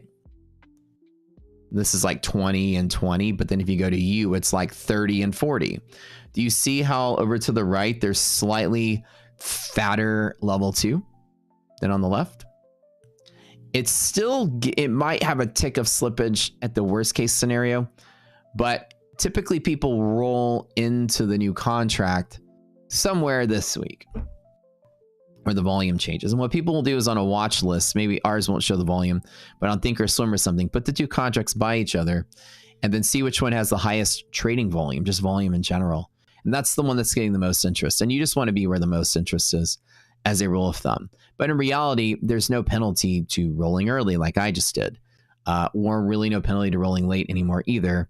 I usually roll the weekend before expiration just because it's the weekend. I can change move all my pivots around and reformulate my charts and everything for the weekend. So I don't have to do it in the middle of the week as an extra task. Got nothing to do on Sunday, so I do it on a Sunday. Bad comparison with options? No, it's a great comparison with options. You have to explain it in something that people understand. Time versus stolen time? Time versus striking time? I don't know what you're saying. Futures are betting on a price that's pricing in now. The current value of EPU 25 right now is trying to say when the U contract expires, this is the value at that date in September. So this is trying to guess what September is going to be on expiration. An option is very similar, right? An options is saying on that Friday, price needs to be above this level. They're very similar. They're both contracts. They're both contracts that guarantee delivery at a price after expiration on the delivery date. And that comparison is trying to make it easy to understand. Rolling with volume is the textbook way to do it in the 2000s. These days, it doesn't matter if you roll with volume or not because the contracts are liquid enough. Traditionally, you're taught to roll with volume, and that's not a bad idea. But then you might roll on a Tuesday or a Wednesday. So if you want to start pushing your charts around Wednesday night after market closes, be my guest. I do it on Sunday before we expire. That way I can wake up Monday and just be ready to go for the week. So that way I just don't inconvenience myself in the middle of the week for the most part. Rolling early is better than rolling late. If you guys have to choose one or the other, don't roll next weekend, roll this previous weekend. But any time in this week is great to roll over. In the 2000s, early on, futures were very illiquid and not as popular as they were now. So you kind of had to roll over to a science to make sure you maintained a liquid contract. But if you see right now, what the reason of rolling at the wrong time, what actually ends up happening back in the day was that you would get spreads between bid and ask because they were illiquid. So you might get 1 or 2 ticks of slippage the less liquid it is. Trust me, on Friday, you'll see that the M contract is going to be very like ghost town. So you might get like 1 or 2 points of difference, or 1 or 2 ticks of difference bid ask. But as you see, like in the modern day, since like 2020, give or take, futures become this explosion of popularity. There is no difference between the bid and ask on the M contract. Is still 1 tick than the U. They're almost identically liquid. So there's really no, it's like choose whenever it's convenient to you is like kind of like the rule in 2025. Yeah. So the higher volume traded is the way to go. But honestly, if you just want an easy rule of thumb, that's not all this extra. I always do it the weekend before, like I do. The cleanest, easiest, non-invasive way to roll without having to like burden yourself on the Tuesday night one time or the Wednesday. You don't want to be like, okay, it's rollover. Is today the higher volume? Okay, wait, no, maybe that's it. Maybe I'll check again tomorrow. Oh, okay, maybe today. No, maybe tomorrow. It's a lot of work to like exactly roll with the volume. What is the penalty? You get a tick of slippage if you're a day late on rolling with volume. I tend to value my hours of work to not care about $12.50 on an S&P trade. And I usually just roll on Sunday before we expire. That'll be the most convenient for S&P and NASDAQ futures only. For other commodities, roll with the volume. They tend to be very sensitive at rollover. And you really want to trade most commodities. But the index futures and treasury futures, just roll the weekend before. Easiest way to do it.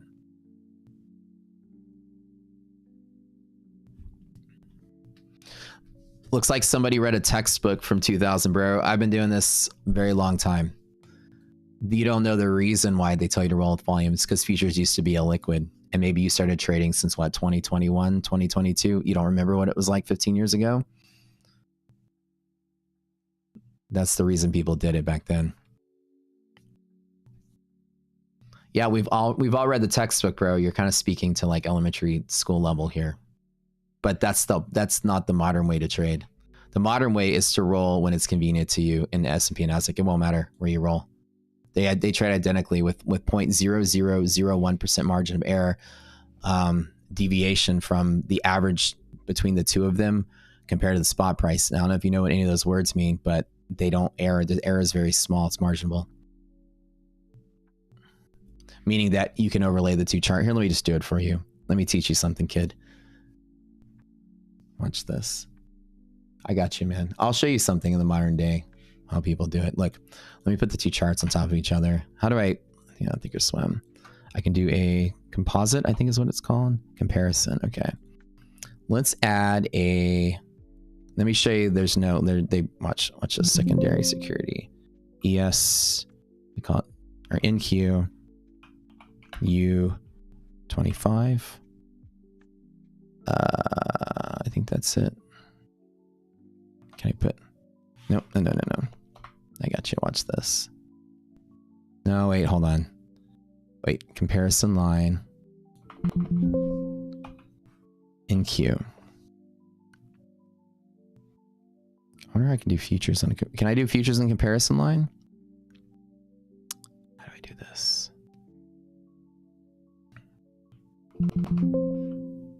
It sounds like you joined a trading Discord that read a textbook or something. That's what we used to tell people 20 years ago.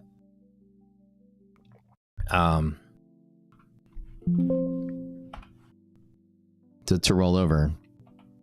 But that's because it mattered. It doesn't matter anymore. You just roll over when it's convenient in the week before contract expires. And so I choose Sunday before for equities. For when I used to trade oil a decade ago, I would roll over whenever the front month volume in the first hour of the day at the open of the market would be surpassed by the total volume of the hour traded in the forward month. So I would look for the first hour at the first part of the day. Oil price is oil was very sensitive at expiration. S&P is not really so much. why can't I do, because I know I can add like if I add Apple, I can pick it, but why can't I do NQ? We do NQ futures. I'll show you the margin of error is very small. NQ, 25. Why? These are all puts and calls though. I can't do a comparison chart with futures. Oh, that's lame. Okay, let me just put them top and bottom then. Doesn't let you do that. It's equities only and options. That's lame. Okay. Watch this.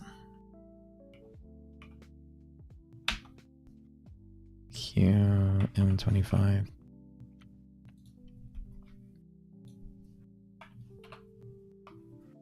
See, but the thing is, what you'll notice if you're in this group, we're progressive and we're ahead of the curve. We actually set standards in trading. Rolling with volume is the textbook way to trade from the 80s, 90s, and the early 2000s. And that is antiquated in the modern day. You can roll whenever you want. It doesn't matter. As long as you have liquidity in the contract, that's the reason to say that to begin with. Now, if you can find me the error between these two contracts, be my guest. I'm putting them side by side with each other. They look practically identical, especially with the volume and price. There's no reason it doesn't, like, they're almost exactly the same. And this is normal. It used to not be like this. Used to, when I was trading futures, I mean, I've been trading for 15 years now. When I started trading futures, it wasn't like this. It wasn't as liquid as this at all. Even the volume looks identical. They're very close because algorithms are trading all of them together. So what you guys will notice is that you're going to have, it's going to be slightly different, but you have volume activity in that same place, same volume activity, same place, slightly different profile, but I mean, it's almost near identical. Look, there's a volume spike there, volume spike there. This is U versus M. And again, like I said, some people just started trading prop firms a fucking 3 months ago and they think they're an expert at this shit. I've been doing this for a very long time. They're almost identical, left and right. It's not going to matter at all. You guys got to learn from me. So I'm the one that's been doing this forever. There's no difference. Rolling today, rolling tomorrow, rolling Wednesday will not matter. That's the answer. It's a real answer. The correct answer is if you roll with volume, you're doing a bunch of extra upkeep, and it's not gonna serve you any purpose to do extra work. Your job is to just do it when it matters. And it doesn't matter the last week for equities, futures, and treasury futures. Both of those you can roll the Sunday before, and that's pretty much easy because you can remember to do that every weekend. Commodities, you're going to take them to every commodity is slightly different, so you're going to have to take a different schedule at those. When I traded oil, I had to roll with volume. It mattered. It was a big difference between the two oil contracts. They weren't usually that identical. Equities products, though, they don't settle in the physical commodity, so there's no spot price to track. Oil is different. Comparison, 3 months on an oil chart's a big deal. I'll show you those two together.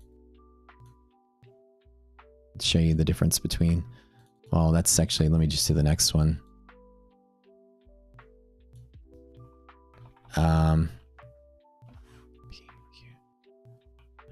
CL, let me get like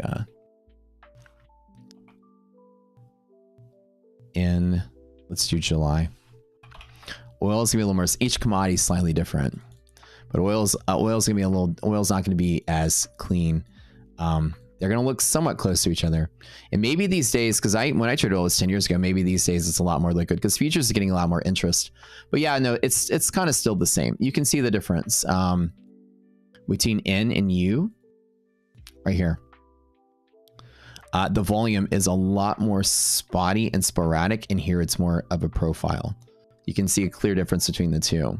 And so with oil, like I said, with commodities, it's more sensitive, yeah.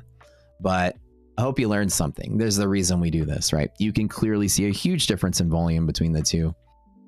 These are definitely really big. The S&P is pretty much, they were identical.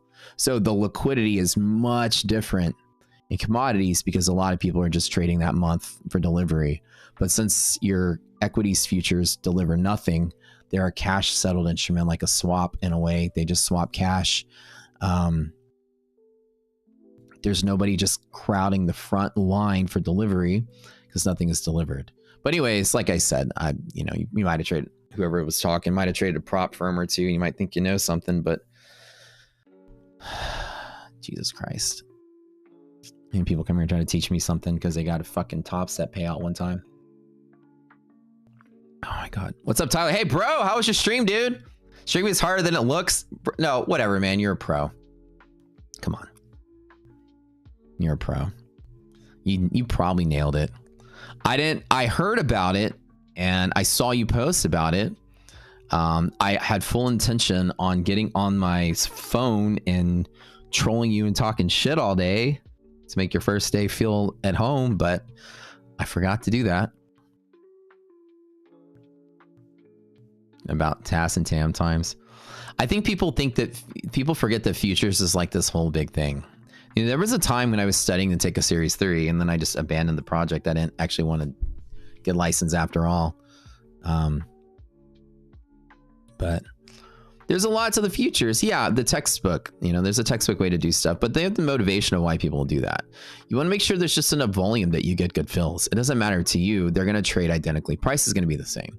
So whether you're in U, whether you're in M, traders are going to spit all kind of different knowledge, but I'm telling you from the lion's mouth, there is no reason to care.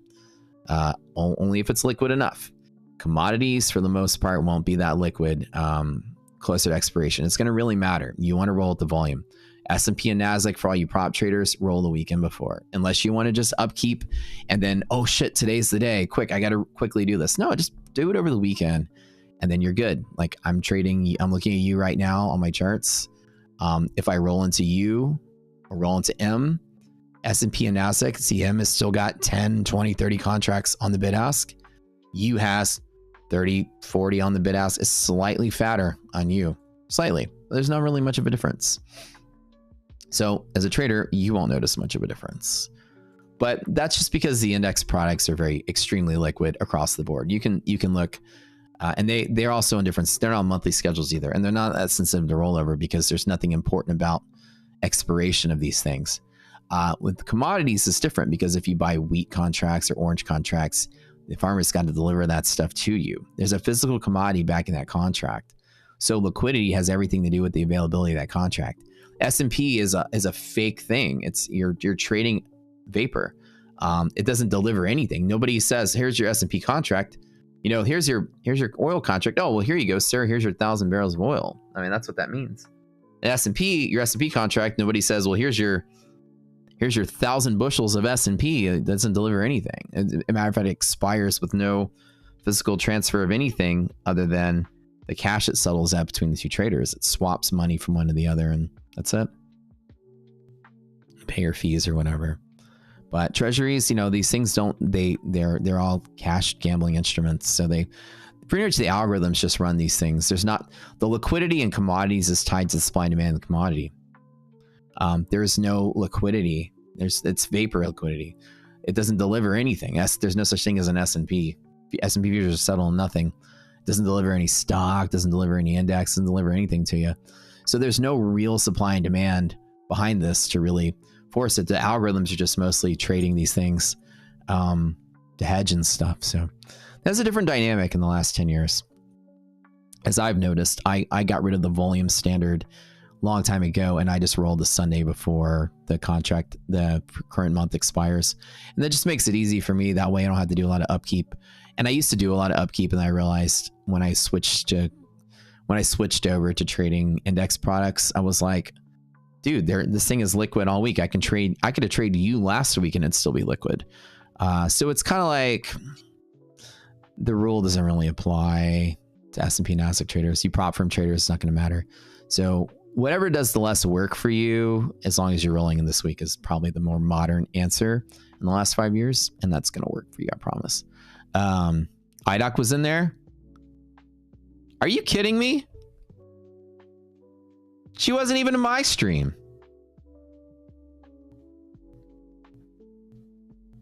I'm so sad.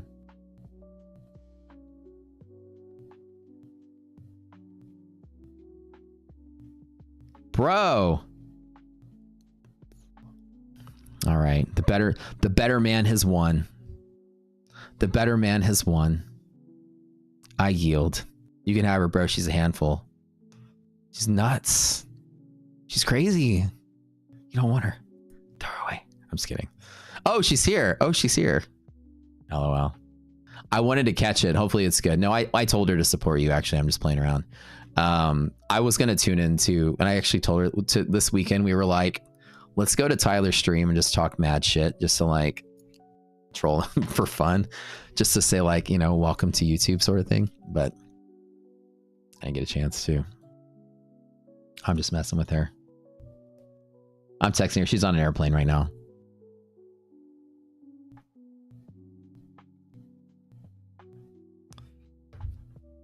She's going to a work trip. Eye doctor stuff as always.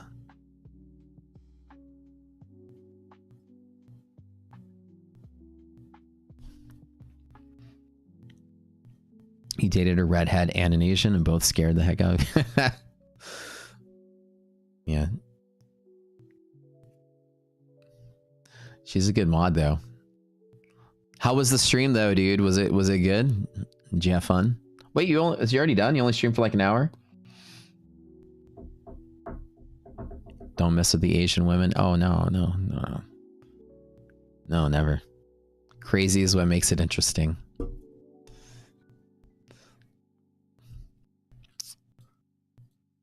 Ty, you have good, dude. You have good camera presence, man. I've seen some of your interviews. I think you'll be very successful at this.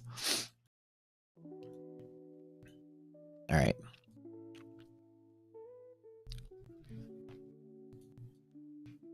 So, anyways, hopefully the debate is settled on when you roll your contracts over.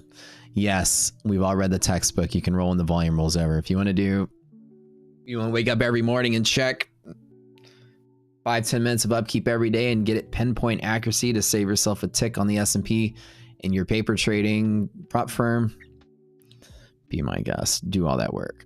But I roll on Sunday and it's never stopped me from making millions of dollars a year. There's no impact to your trading on these, not your index products for sure. Bum, bum, bum. Tradeify and Nasdaq is 100 points lower. One of them is probably showing front month. One of them is showing forward month. That's what I'm saying. That like this is what I hate about the prop firms. They don't teach you guys how to trade futures. They just like, here you go, push the button. That's trading. Futures is a complex thing. There's a million different contracts for a million different reasons. So the reason they're different is because one of them hasn't rolled over yet display. And all your platforms are going to roll over at different times. Thinkorswim rolls over the weekend. This is what I think they rolled over today, actually. So, you know, there is an official rollover suggestion if you can like search for rollover dates. But in reality, you can roll whenever you want. You're just kind of trying to follow where the herd of traders are going to be. And the herd of traders moves very discreetly, like from oil and other commodities. Like they'll move from here to here around the same time. The S&P, it's very fluid. Everybody's kind of everywhere at once. You don't really see a clean transition between the two. But yeah, so they're going to be, one's trading probably September and one's probably trading June still.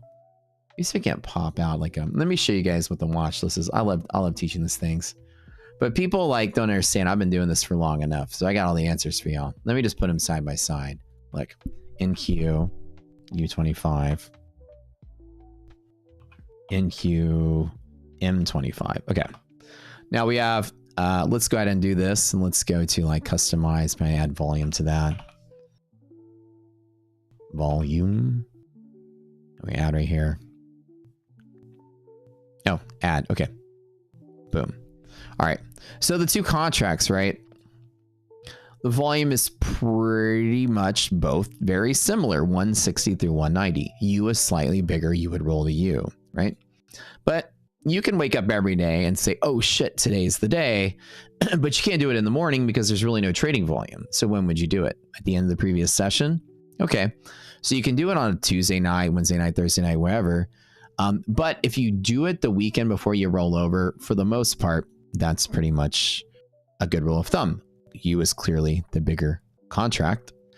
M is not that much different, 160 versus 190, which is why you can still trade M and won't see much of a difference. Now, by contrast, CL, M25 versus, now this is separated by a quarter. Let's just look at CL, U25. Now, let's just do time for time.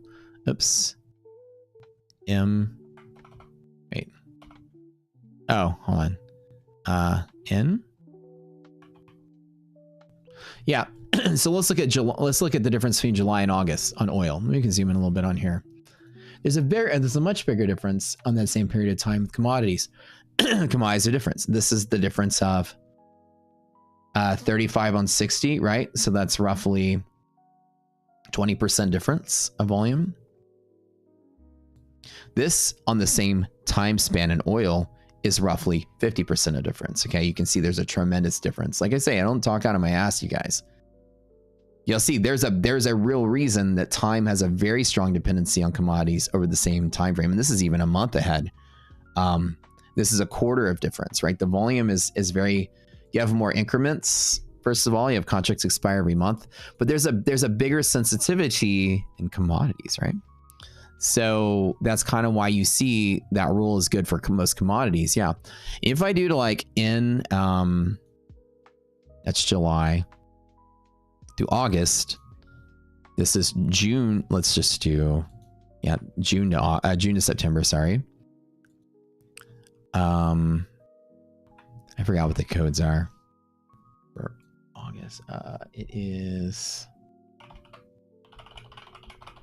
yeah.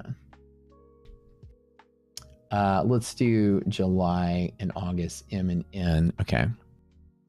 Yeah, M and N. Oh, I'm sorry. Yeah.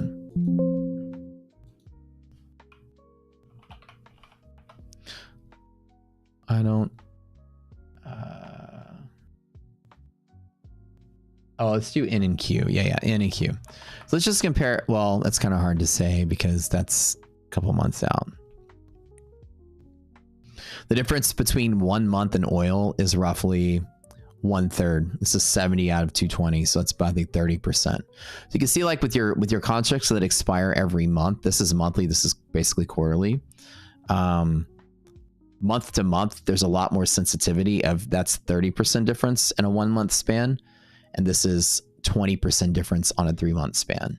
As I'm trying to say earlier to the person that was trying to tell me so, is that 20% over 3 months is not much. 50% over 1 month is a lot. So like I've been telling you guys on morning commodities, yeah, that's a good rule. It's still good to follow commodities. For your prop trading, do it on Sunday. Knock all your shit out before the market opens for Monday and you're good. But now y'all learned something, hopefully, and put them side by side. But hey, if you want to do the textbook way, make a watch list, stare at them, wake up in the morning, wait an hour and go, oh shit, this is the day there's more volume. Rush, move all my things around, change this, roll over in all of my DOMs, move my lines around, because I'm missing out. Now it's rolling over.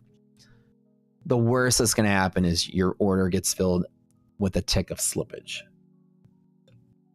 So hopefully that makes sense to you guys. Are we all good on the lesson? Is that okay? It's not worth the panic that you didn't roll over on the right day. That's the whole point of the lesson. So there's a lot of emphasis and a lot of weird information that people just like read it on the internet one time. There's a lot of gurus out there who are like, this is the way to do it or else. And people are like, what happens if I don't? Why are my platforms showing different values? I'm scared. I'm freaking out. Every time on Sunday, for S&P and NASDAQ traders, before the contract expires, the Sunday before, switch everything to the next contract, and then you wake up Monday refreshed. And when you wake up Monday, almost every single time, as far as I can remember, you will have more volume in U than you do in M, as I correctly did so by rolling over on Sunday. Now, whether I rolled over last Friday or last Thursday or whatever, the rule of thumb is the week before, it's probably going to be more liquid. And then I woke up and confirmed it. Yeah, look at that. U is better than M, as I suspected, as I did everything right. And I don't have to do anything. And if it wasn't bigger, I don't have to be like, holy crap, I need to go back to trading M. Oh my God. No, it's not going to matter. So that rule of thumb is really good because it tends to always be right. But that's why y'all are here, to learn the next level of stuff. Does pickle roll over? All the time. All the time. All the time. But there's the answer of, I've read the textbook, here's the answer, and there's the answer of, I'm innovating the space and giving you guys a better rule than the textbook. Remember, we're creators in the space. The space is always evolving. We're always trying to think ahead. We're not trying to adopt to the status quo. My rule makes your life easier. Knock it all out in one swoop, the same time every time. You're never going to forget. You don't need to rush in the morning because you don't have volume until the morning actually starts. And what if you're trading M on Thursday and M on Friday and M on Monday, and then Tuesday U has more volume? What are you going to do at like 10:30 in the morning? Switch all your shit and be like, oh my God, oh, there's more volume. I got to roll over. Crap, I'm screwed. No, you'll be fine. Do it that afternoon. Do it on Sunday's the best way. Rule of thumb. Best way to do it. Wake up Monday, everything's kind of done. Now, I didn't do it on Sunday because of Father's Day, but I did it pre-market today. Last minute. Dave's speeding up. Yeah, it's starting to get a little bit bigger. Liquidity pocket, really good here.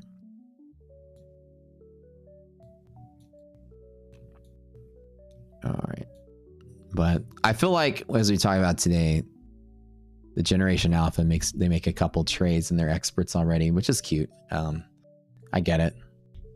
I made a tweet making fun of that over the weekend. I say, there's occasionally, you might pick up a guitar and learn how to play Wonderwall, and you might get laid, and the chick that listens to you play it at a party thinks you're great at guitar, and you're going to Guitar Center and sit there and play, and everyone will laugh at you. But most traders are what I call 3-chord traders. They learned a song one time, and now they're on social media pretending they won Grammys. So, good power to them. 4% of days close above the band. 96% of days close below the band. Been there. Oh yeah, dude. Wonderwall got me laid so much in college. I mean, never. I was a virgin in college until I met iDoc.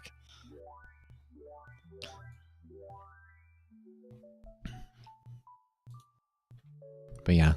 Hey bro, look at me, I'm a trader. Look at me, I'm a trader. That's what it means. Look at me. I got to pay out from Top Step. Look at me, I'm a trader. Top Step now going ultra fucking dork mode, handing out letter jackets with patches. Look at me, I got a payout. Will you give me the kid that frames your payout certificate from your prop firm and hangs it on your wall behind you? Mom, look, I'm a certified funded trader. Top Step. I bought an account for $300.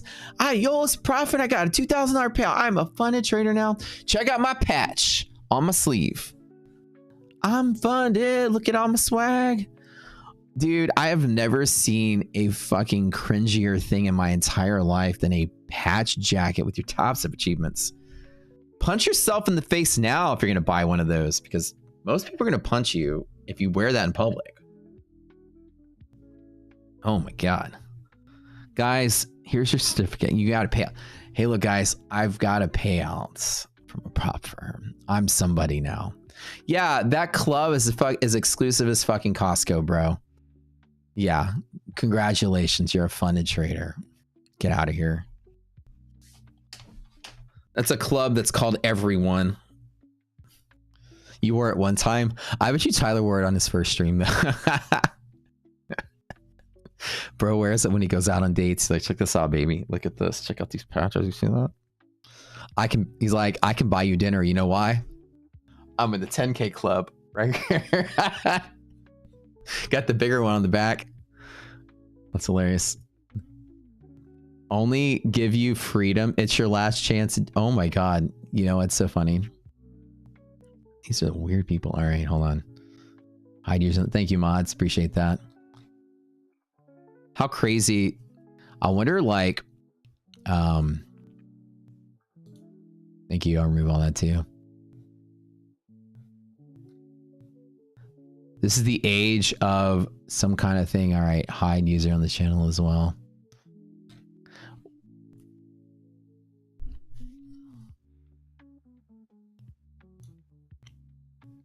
All right, mods, can you guys remove the flooded people?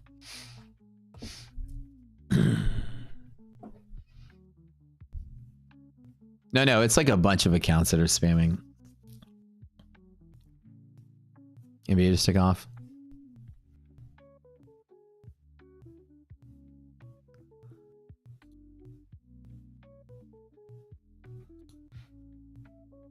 Does it give you freedom like Red Bull gives you wings? That sounds cool. Hey guy, hey baby, guess what? You can order the lobster with your steak. You know why? I'm in the 10K club with Top Step. Check it out. Ooh, I love your jacket. Can I wear it?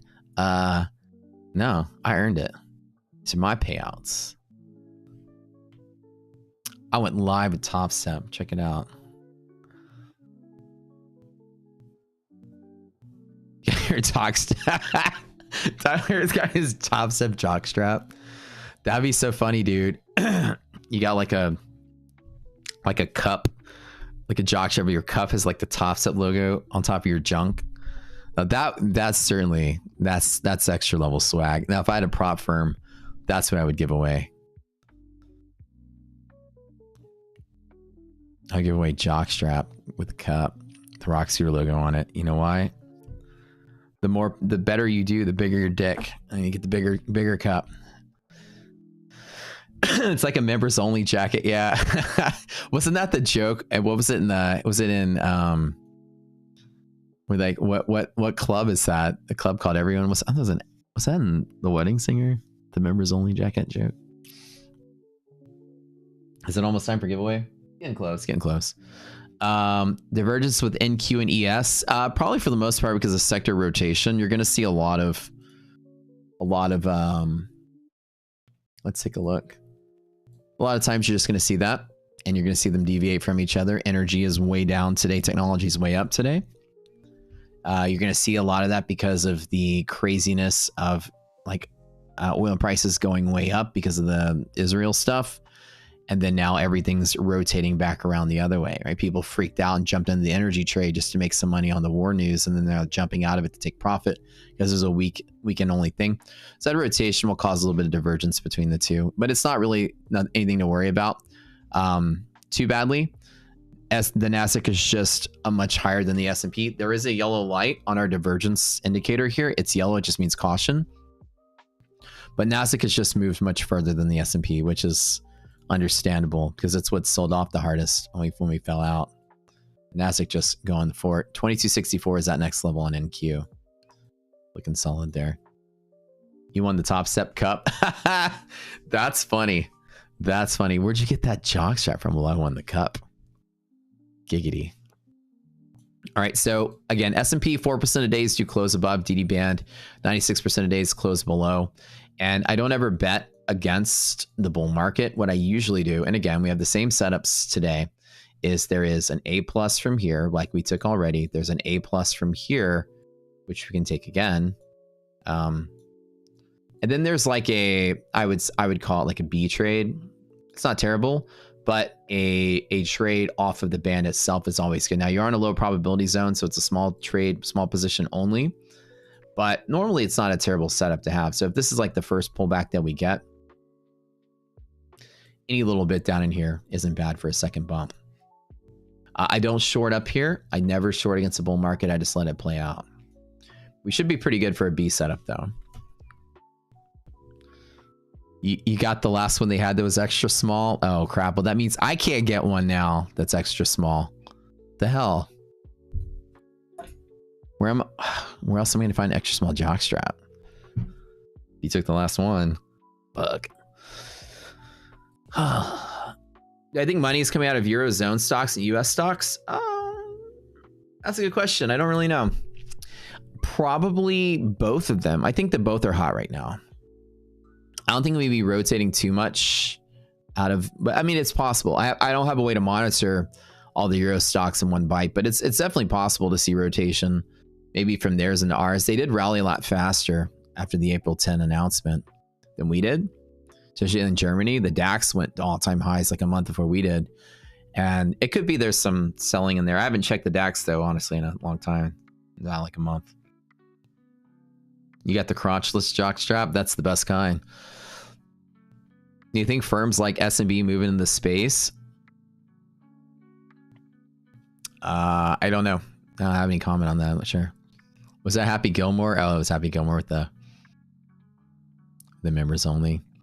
Yeah, the top set payout club. You could frame it right next to your Costco card. You exclusive country club member, you. Wow, how did you get this? Well, I paid $300 and pushed a button. Trump tweeted something. Now I'm a made man. I'm a made man in trading. It's probably open in Discord. I can wear my jacket on my stream.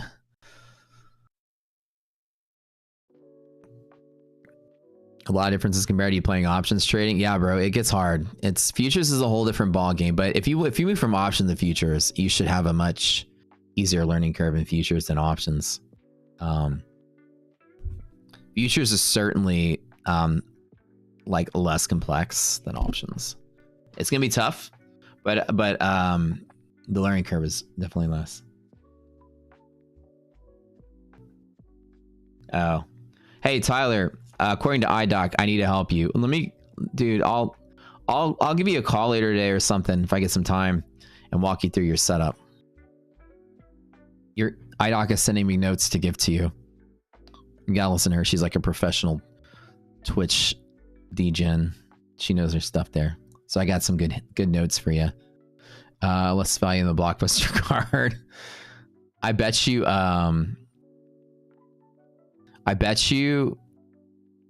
You know, and nothing against Blockbuster. They were a great company, but I'm kind of glad they went under because I'm sure I had like $100 of late fees that I never had to pay back. So that's kind of good. I probably racked up a pretty sizable late fee balance at Blockbuster. Hey, I'd buy Final Fantasy 3 for Super Nintendo and keep it an extra day or two before I turn it back in. I don't think I ever told my mom. She bought the Blockbuster card, but I'm the one that always used it. So far, we never have been sent a collection agency, but maybe anytime it can happen. Yeah, for FF6 for those in the know. Boy, I would keep that game extra, a couple days extra.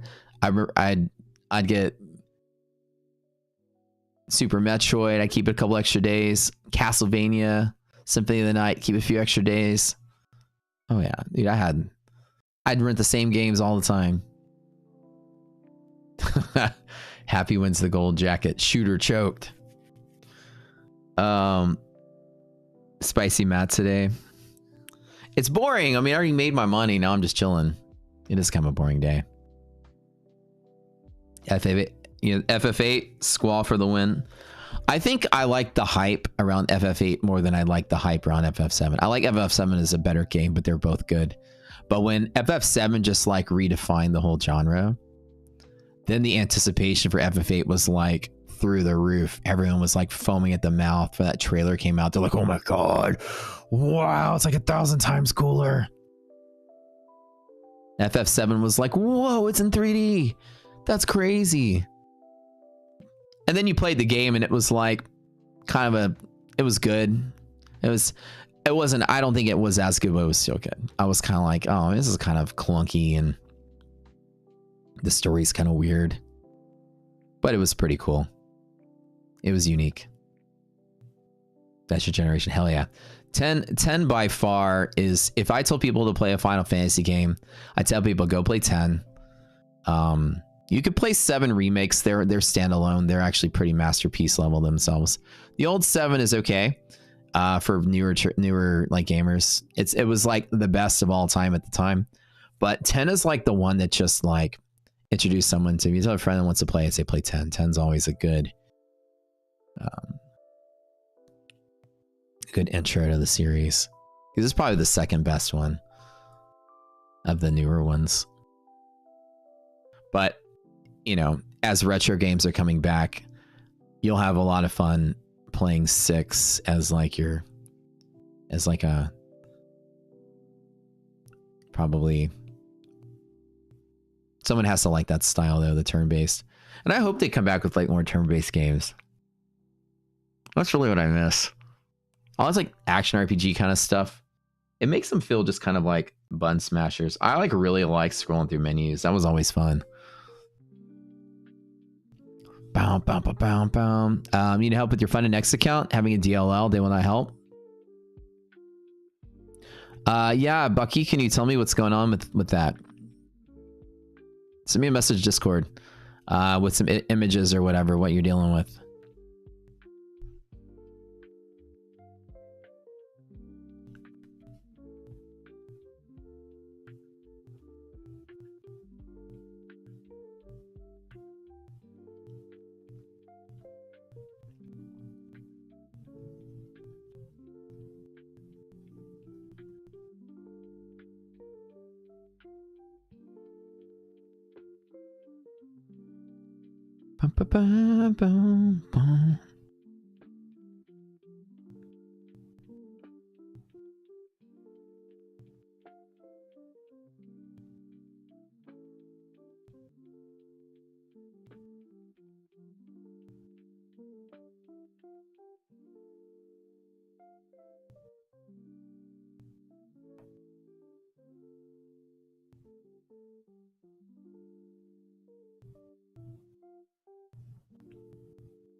Yeah, it's kind of funny that I stack on my Tradeify DOMs and people are like, that looks photoshopped. And I'm looking at it, I'm like, it kind of does, to be honest. It's not, clearly not. It's just, I've got 3 of them stacked on top of each other.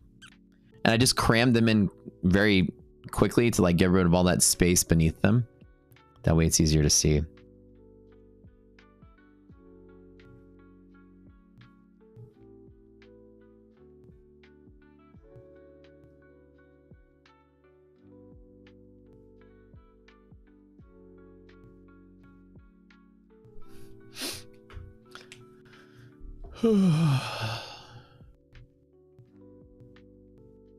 That's good. Wait, this is my funded next. Oh, that's cool. 50K. 50K, 100K, 100K. Okay, there they are. Oh, they're in different order. Okay. I was wondering why. Okay, this is good here. All right.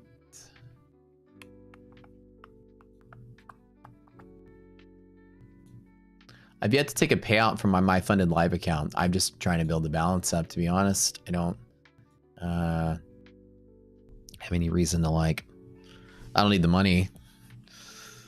They keep emailing me like, you can take payouts, right? I was like, oh, I know. The live account's a marketing tool for me. Just to show I can get it and use it and crush it and show people how good I am at it. I need the payouts. I'm usually they're like, we kind of want to make our money kind of thing. I think a lot of the prop firms encourage you to take payouts once you're making something because they expect you to not last long.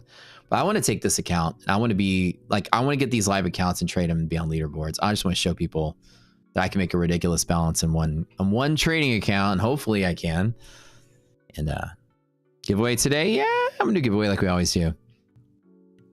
Did you take a loss of 500, bro? I'm sorry to hear that, man. Sorry to hear that. Blockbuster always had the theater candies that made it elite. They did. They always had like the cookie dough bites and all that.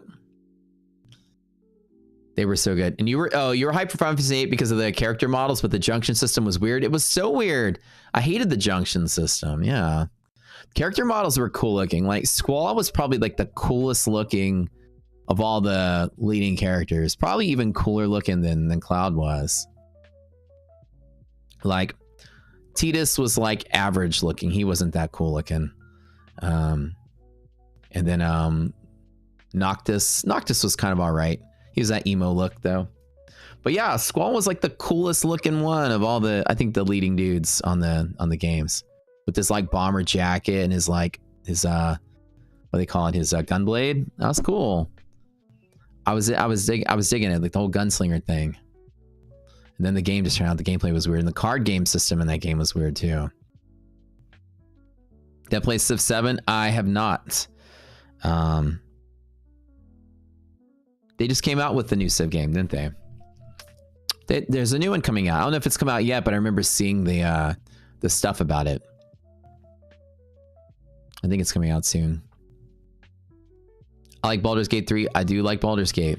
I haven't played 3 yet. I haven't even bought it from Steam. I've been waiting for like a sale to get it.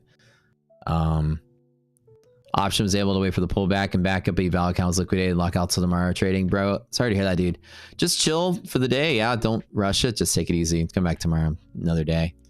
DLF on next week. By the way, guys, don't forget, if you guys are trading your trader funding programs, don't forget to use code Rocket Scooter. Here's a shameless plug for all my affiliate partners here. Check a look. Code Rocket Scooter everywhere you go. We typically get the best discount with whatever they're having. So if they have a sale, use our code. You'll still get it. So if anybody's having a 35 or 40, apart from these ads are saying, our code will still give you their sale. When I say we get the best discount, it means that we match their discount. So if they're having a sale, like ETF was having a 65% off sale last week, I think they're still having it. We get the same deal that the site does. Same thing with my funded features, same thing with Tradeify, same thing with everything. Obviously, using code Rocket Scooter brings a little revenue our way, supports our stream, helps pay the 22 employees that work for Rocket Scooter. They all different thing from developers to customer service, customer support, marketplace, engineers, you name it, media, marketing team, media creation team, all of that. We have a bunch of mouths to feed here. So you guys use our code, helps me out. It's not daddy's Lambo money, but it certainly pays other people's bills, and that's really helpful for you guys to support us. We love it. Use our code.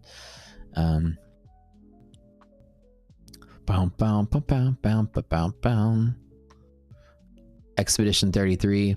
I saw that, and that's what people were telling me. It's turn-based, and I've been meaning to pick it up. It's like the new turn-based RPG.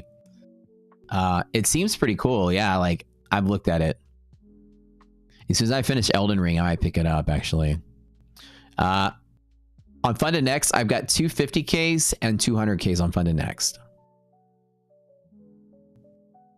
Right. So the DD levels I've rolled into the new contract. There's currently a small error in our table is using it's the closed price on here is somehow picking up the wrong price from our parsing of CME website. So we have to change our bot. They're slightly off on what the table says, but you can roll your contract over. Make sure that you roll your contract over. So you might not have done this. Despite what I just said, forget what I just said. You might be on M's still. I'm on you. Look at the bottom of my screen. So make sure that you're on, if you want to match what I'm doing, you're on U25. You have to roll it to the next. Giveaway soon. Giveaway soon. 10 out of 10, like your beautiful face, Victor. All right, I'll trust Victor if he says it's a masterpiece. I do miss playing turn-based RPGs, man. And I told iDoc that I wanted to switch to for Father's Day, but I don't think they have any good games out yet that are like Switch 2 exclusive that are like worth getting, but even so. I'm like, as soon as I finish Elden Ring, I need a good RPG to play. If I can't find anything, I'm just going to play the Oblivion remake. And it's kind of like playing Elden Ring all over again. It's like the same kind of game. What is Nasdaq falling to as well? So I'm like, I just will play the Oblivion remake. It's cool. They actually really remade the game. It's not just a graphical thing. I mean, they changed a lot in the game. They like remade the entire game, which sounds really cool. It's been, God, like 15 years since I played that game. Oblivion is like old school. I remember Skyrim came out in like 2012, which is the one after Oblivion. So Skyrim's like 13 years old. Elden Ring is good. Yeah. Well, I mean, honestly, I found a hack in Elden Ring. It's very simple. Just grind out like, I got to like level 140, 150 with 3 more zones to clear. So with Elden Ring, you can just grind out levels and then you can like 3-hit the bosses. So Elden Ring was like much easier, I heard, than the other Soulsborne games because you can just level up and you don't have to get good. So like I'm okay at it. Like I finally got good at fighting the bosses, You know, I got good at the mechanic, right? But also I like 3-hit the bosses now, so it's not that hard. I made a samurai bleed build, and it's just insane how much damage it does. But yeah. It was at first it was like get good. My first experience with Elden Ring was like everything kills you in 1 hit. Everything. You walk out the starting zone, everything kills you. It's just 1 hit you die, 1 hit you die, and I was like, this game sucks. And then I found a little spot to grind out a couple levels, and IDOC and I were both playing it. And I told her how to grind out the levels, so we were both grinding out levels. And we thought you can co-op, but you can only co-op on bosses in certain areas. When someone dies, you have to resummon them. So we were like, okay, this kind of sucks. So I thought you could co-op the game, like play together, and we were gonna play it together, but I stuck with it and she didn't. So but yeah, after Elden Ring, play Dark Souls. Okay, rematch is the next esports phenomenon. I think so. I need to try it, dude. I mean, I was a big FIFA head. I played a little bit. I mean, I had it for PlayStation when I was a kid. It's probably going to be like the next FIFA. The new Mario Kart on the Switch too? Okay.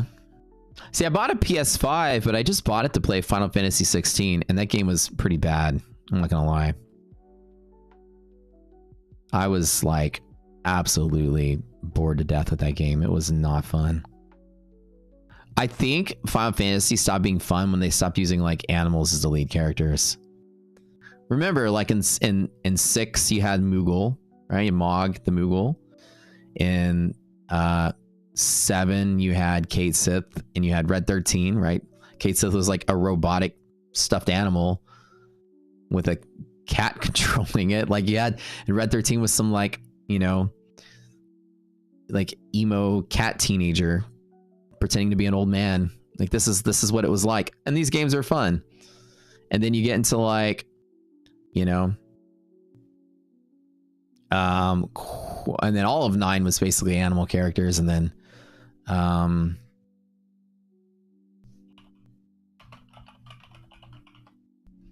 then you had what's his face, Kamari from 10, which was the lion. He's like a blue lion guy. And then you had in 12, who did we have in 12?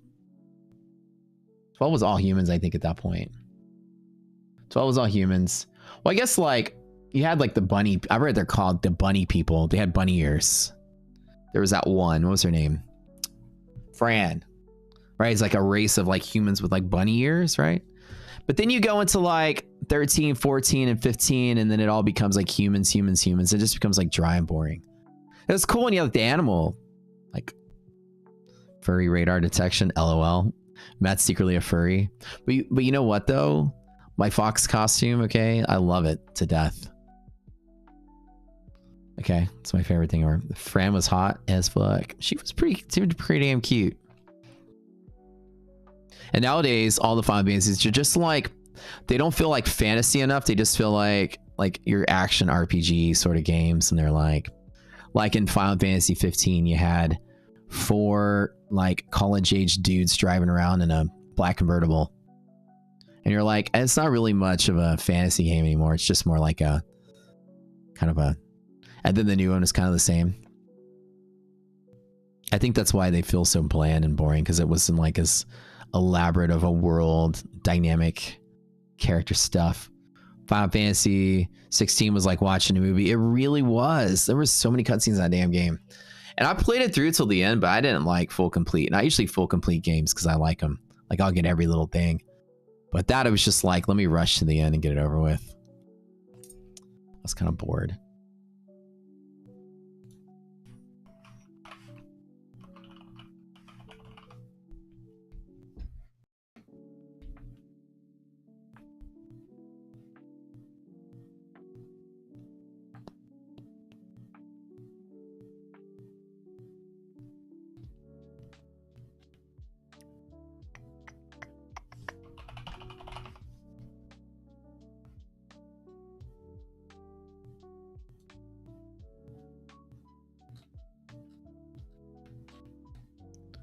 I can't spoil the game for people that haven't played it, but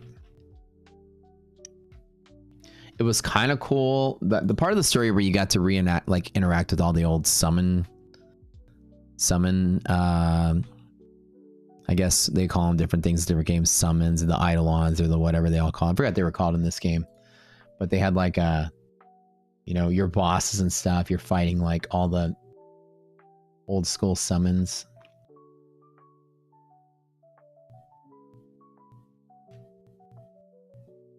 Icons, that's what they called them.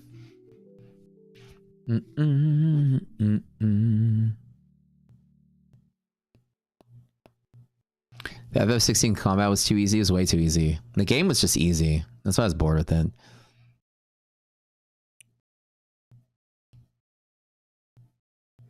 The one button I win accessory. Yeah, pretty much.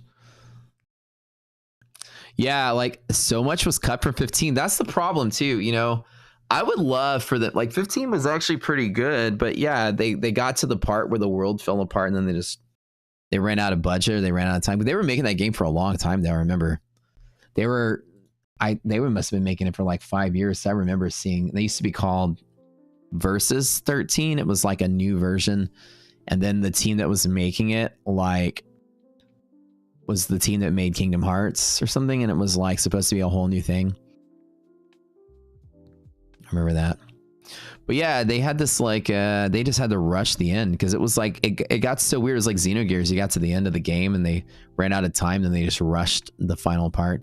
Xenogears needs a proper remake. Of all the like hot remaking that they're doing these days, if you're to remake Xenogears and actually make Disc 2 into a full-length game like they should have done originally, that would be such great fan service to all of us. Probably all y'all on the stream. I bet y'all would fucking love that. You know what I'm saying? This is my wish in life. I wish to have, if I had a monkey paw, the actual wishes number one is I want full-length Disc 2 on Xenogears. That'd be cool. Finish the damn game.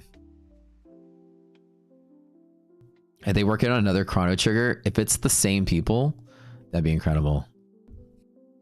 That'd be awesome.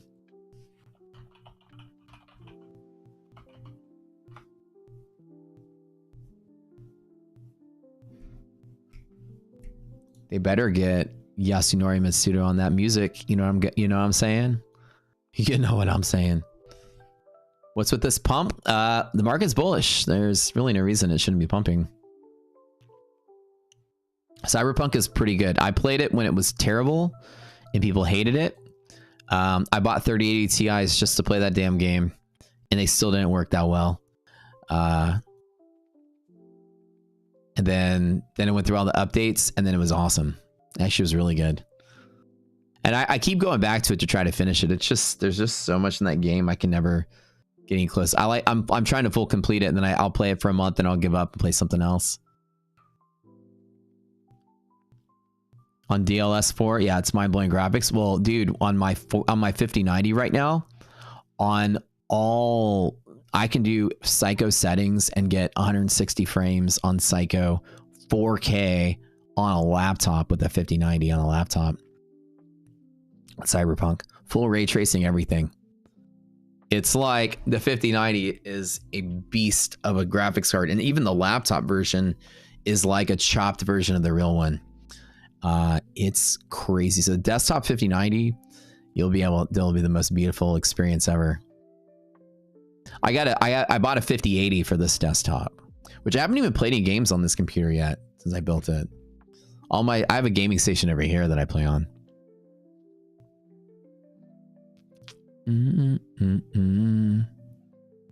Xenogears reminds you of Ghost in the Shell. Yeah, similar to Ghost in the Shell. It's actually a lot like what's it called? My brain's not working anymore. There's another anime Xenogears was a lot like. It was like what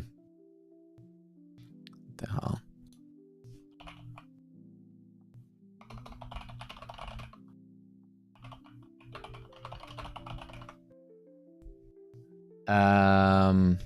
The hell? It's got Evangelion. Neogenesis, Evangelion. Xenogears is very similar.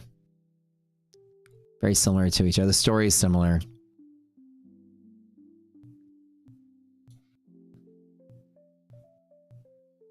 the whole, you know, the whole, yeah. That's what I would wish. I never give you the monkey paw. Kristen's like, look at the, she's like, I'm not giving any of you nerds my monkey paw. You guys are gonna waste it on fucking video games. Okay, well, like, she's right. We would totally squander wishes that we got wishing for video game stuff. So wait, what would you guys wish for if you had a monkey paw and you could have one wish? But don't be like, don't give me the lame answer like I wish for like a trip or financial freedom. Like, what is one thing that's your version of I wish they would finish Xenogear Disc 2 as my wish? Give me some real wishes that you guys want. I don't want real. I want like something that is not like infinite money, infinite, you know, world peace, solve hunger. Don't, none of that. Like something that's specifically you that you wish you had. Like I wish, you know, Fruit Loops tasted as good as they did when I was a kid, because I know they've changed the flavor or something like that. You know, laser vision. Half-Life 3. There you go. There we go. Xenogears mentioned you're back in the chat. Christoph has entered the chat. You must finish that. Yeah, most of you nerds in this chat, we would waste our wish on video games. Like, and Chris is over here rolling her eyes. She's like, you boys, I'm telling you. She's like, I'm taking away your wish privileges. Y'all are gonna waste it on stupid stuff. She's right. We would. The world becomes like Star Trek, where we're all united, poverty is gone, and we're exploring the stars. That's actually a great wish. Hover backpacks, yes. Mass Effect actually tells a good Commander Shepard story. Don't get me started on Mass Effect. Private river to fish wherever you want. That's actually a great wish. What brokers do I use for my own personal cash account? I have an AMP account and I have an EdgeClear account for futures. You want GTA 6 to come out this year? It's getting close. I know next year probably is what they said, but this year would be kind of nice. A hover bike. The convertible Cadillac in the movie Entourage. That's a sweet car. You wish mosquitoes to be extinct? Yes. This is a good wish. An unlimited AI generated RPG that just never ends. And we'd really live in a simulation. We wish we can regrow limbs. That would be true. Or regrow hair. Or regrow anything, I guess. Regrow teeth. That would be very useful.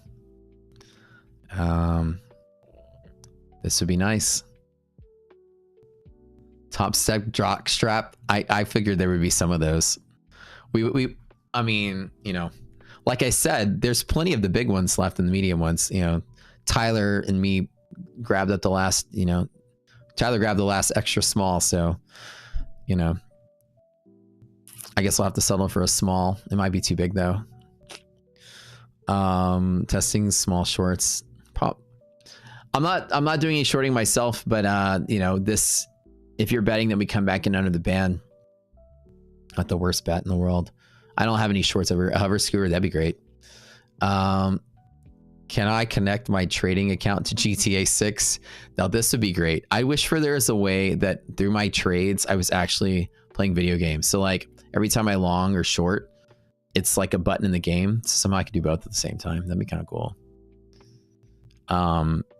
Once GTA 6 comes out, people will be too distracted that World War III would immediately dismantle. I think so. The world will have most of its young folks now actually able to, you know, do something with their free time. Imagine GTA 5 was like a 10-year phenomenon. GTA 6 is going to be like until our kids are adults. What are my thoughts on Iran versus Israel? You mean as far as the stock market goes? I don't think it's going to have any effect on our stock market. Coming out this morning, there's just not enough overlap between our economy and what's going on over there. Oil prices may shift around a little bit. Gold may change as a result of that. But the American companies, I think, are mostly shielded from Middle East conflict. That's always been the case. It took 2 massive wars with the U.S. being involved for stocks and everything to kind of move very rapidly. But even so, it's not like it moved because of the war. The economy is just good. Oil prices went to $150 a barrel when we were fighting in Afghanistan, Iraq, but we're directly fighting over there. Even through proxy or just modest involvement, there's going to be no, historically, our stock market hasn't cared about the Middle East that much. It's spotty in some places, commodities, mostly oil and gold. I wish you would master cheap working fusion energy. That'd be kind of cool. We all have like a little sun, a little reactor in a box. You can just harness create a black hole somewhere, use that gravitational pull to cold fuse hydrogen atoms, somehow mix the black hole with like keep things from falling to the event horizon, but keep it close enough to suck things in and then create fusion. They can invent that at some point. Keep a little black hole in my desk over there. You wish you to go back to your freshman year in college? That would be kind of cool. I did enjoy college a whole lot. Why not a rocket scooter jockstrap? Oh, well, I mean, there's not enough plastic in the world for something that big. For rocket scooter jockstrap. Top step jockstraps come in 2 sizes. Small and extra small. It's like, I got plenty of those laying around. The large, it's gonna... Wish we get rid of social media except for this YouTube. Like Kristen should get rid of every single social media except for us, so that the family, we can all stay here. That's a good wish. That's probably the best wish of all.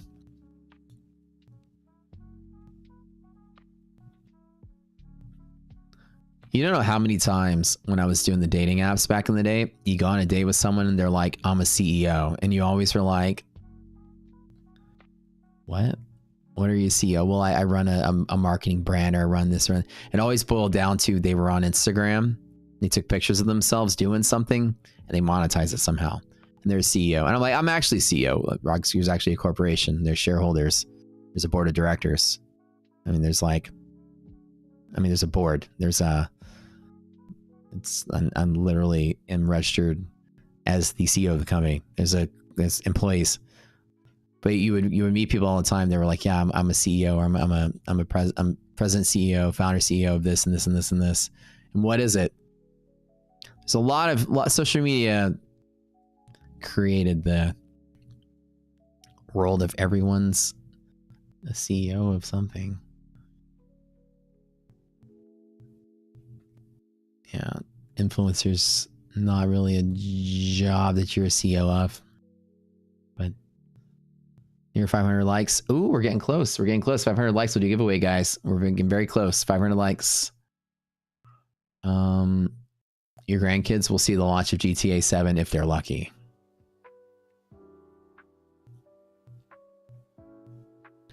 Account limit on Elite Trader funding. How many active sim funded with ETF accounts can we carry at the same time? I think it's different for each one.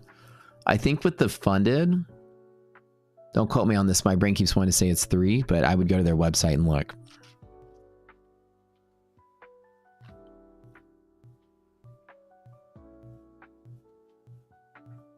Hit the like, hit the like, hit the like. We're almost there. Rockets. We need rocket cooters. We do. These are the best kind. Rockets cooter shirts. I just think like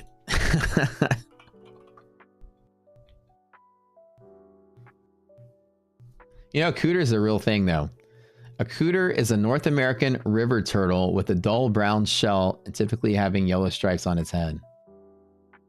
So it also is slang for, female body parts. However, Rocket's cooter needs to have some kind of comical play on that. They're talking about the song, you guys. He did have like a rocket, like basically like this.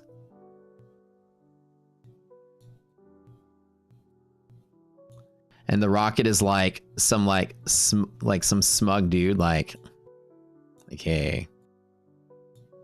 These guys like hands on his waist like this, and he's holding a turtle or something. I don't know. We need like we can't exactly show a rocket's cooter on a shirt. I mean, we could. I don't think I wear it on stream though. And the RV, him holding. Oh no, that's what it is. That's what it is. The rocket is holding an Arby's sandwich sideways, and now we've completed the joke. This has become horrible, this joke. Yeah, so we hold the Arby's sandwich sideways. That's it. That's the one. That's it. All right. Yes, we've done what we've always done, is we've taken every conversation we've had and we circled back around dick jokes. It always happens on this stream. But now it's vagina jokes today. It's like unavoidable. As much as I try to be professional, we always circle back on the dick jokes, and it's like I don't know. Grow up. You guys should grow up, okay? CEO of design to my business card. Yeah. Yeah. That is really funny. Okay. All right.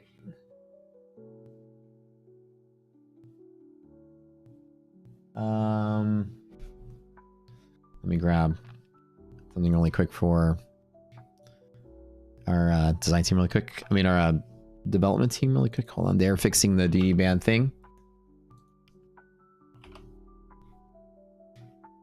I need to get these close prices. He's just double checking the value here. It looks like it's 2161.25.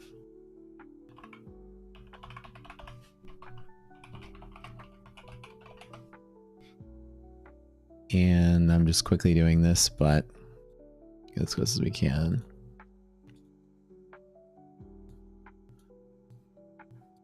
I'm just kind of guessing here, so I hope it's not too far off.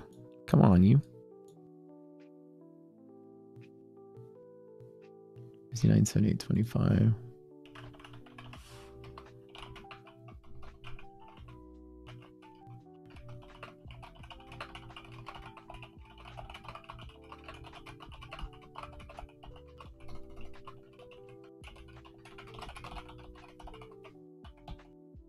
So we're writing our script differently to actually just read the candle, get the last candle value price. Because we were originally parsing that closed data from CME, but they keep changing their website so much that it's breaking our bot. So our bot reads the CME website, extracts all this data from it, and then we use it for our calcs. And it's just broken for the last time. I'm tired of it. So we're writing a foolproof way now that we're just going to use our own closed price from our own futures data. Later, Stu. See you later, bud. Do I remember scratch and sniff stickers? I kind of, yeah, like I remember they always had like the fruit flavored ones, and there's the ones always smell like grape. I remember having in elementary school grape and cherry and lemon. Chris is like, she changes her wish. Now she's getting rid of this YouTube. Yep. We were the one hope for social media, and we definitely we failed as well. All right, we do time for giveaway in a second. All right, let's look at this. Giveaway time, giveaway time.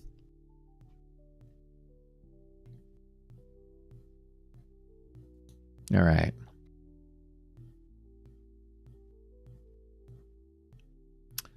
Okay. What do we have to give away today?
Okay, maybe just one more tap.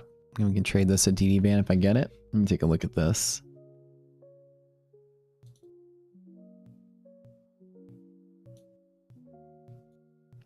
Yeah, that was quite the ride today, all the way up to here. The question is, a lot of times you get close to these yellow lines right here, and then we usually have those as resistance anyways. It would be a little bit, probably be a lot for me to like try to take additional longs up in here. But I know that tonight, the yellow line is always one of our stronger resistance targets that I like to play off of.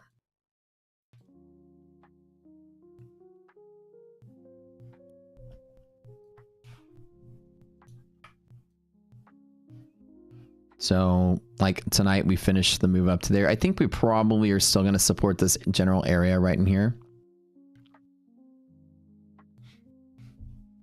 And that puts us really close to like 6092 level.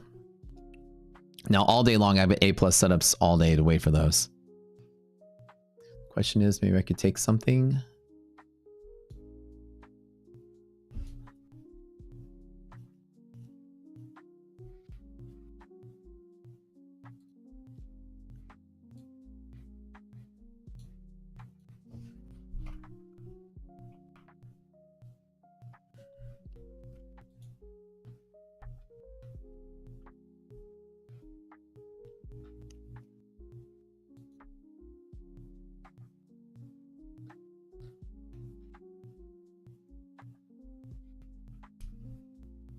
All right, get ready to go. Okay, let me get my sheet up here. Hold up. Take a look at what we got going on here.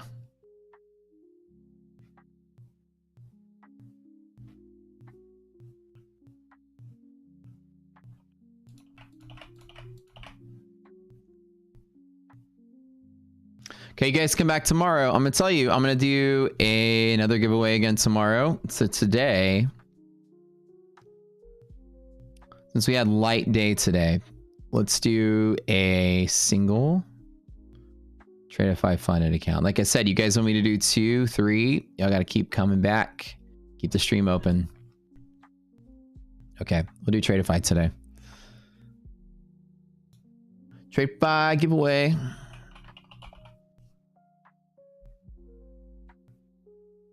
Type it up. Okay, I'll be right back.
Muted. Sorry about that.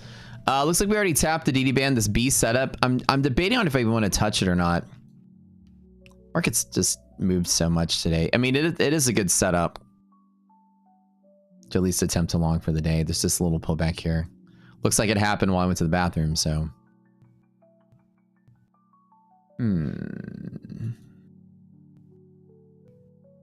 Well, that S&P and that Nasdaq looks super clean today, though.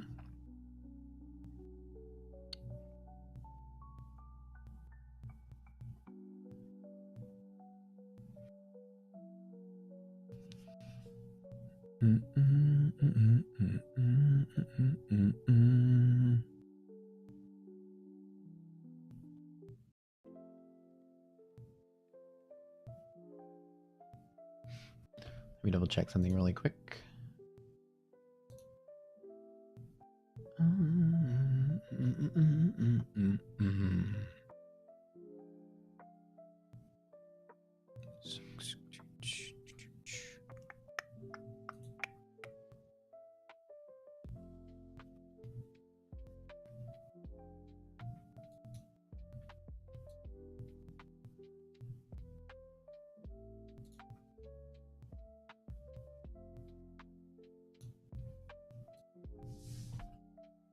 You guys ready?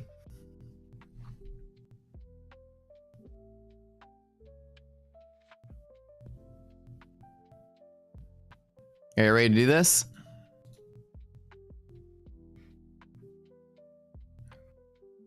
Oops. Where's that screen? Y'all ready to do this? Are y'all ready? Are y'all ready?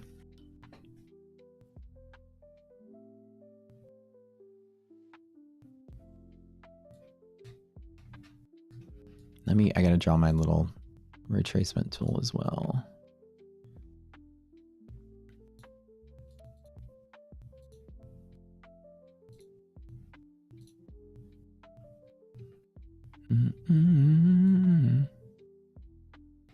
Nasdaq is like way above the DD band, so should be okay.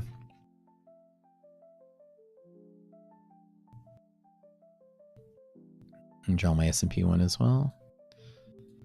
My debate is, do I want to take that B setup here?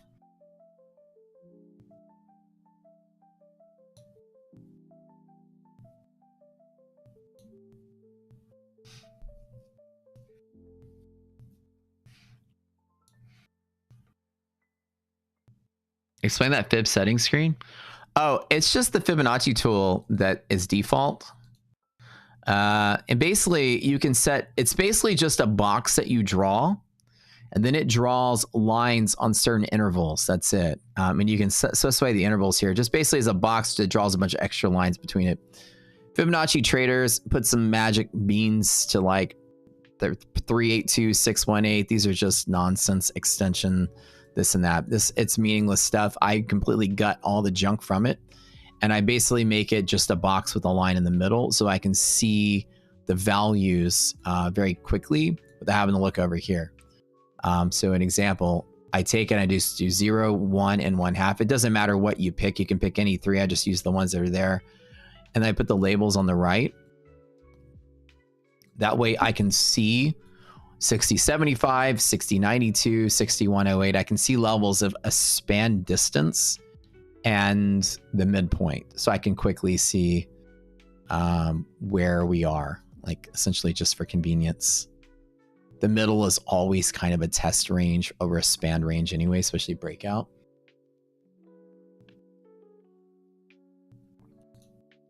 So only one comment counts for the drawing. Yep. It's a 50% line by right-clicking and going into settings. Yeah, it's the 50 fib if you think of anything. But I hate to call it a fib because it's not really a fib. I think the whole fib concept is just silly for trading. But it's the Fibonacci retracement tool is what they call it. But in all honesty, it's just called box with a midpoint. I wish I could just rename the tool. But that way I can quickly see where the levels are. And with Nasdaq, for instance, I mean, I guess, I don't know if it's saved. Yeah, it saved the default now that I redid it. But the default has all those, like, you know, all that like colorful jubilee of nonsense. Look at this. How crazy this is. Like, okay, whatever. Let's just get rid of everything, right? And then just leave 0, 1, and 1/2. I put the values on the right. You could put them, you don't have to move them, but I like to see really close to where price is. Aha, 22,139, 22,222. And I can say, oh, you know, that's about 80 points of difference from here to here. And then I can quickly see that. And because I'm always doing the math in my head of like where my risk and reward is going to be. Very helpful. So I'm going to maybe, do I want to take the B setup? And just save as a template. Yeah, just save it as a template. You can do it in Thinkorswim. You can do it in Rocket Scooter. Pretty much TradingView. Anyone that has a fib tool, you wouldn't probably, unless you use them. You have to write Tradeify to enter. No B setups. Yeah, not with them this far ahead today. No B setups.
All right, so we can get ready to spin the wheel in just a second here.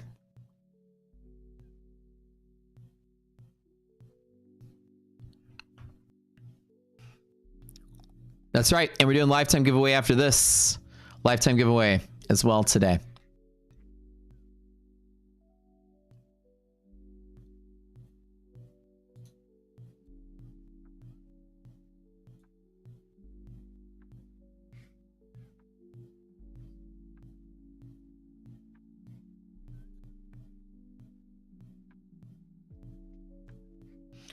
That is correct. We'll be doing lifetime giveaway today, everybody.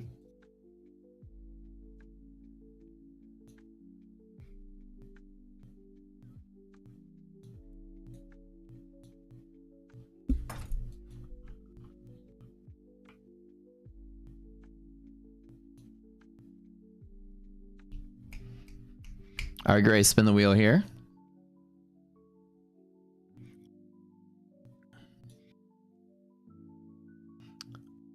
So today is one Tradeify straight to funded. Like I said, we start getting to 1,000 viewers. I'll start doing 2, sometimes 3 if we get bigger than that. So I'm going to keep churning those out for you guys. In the meantime.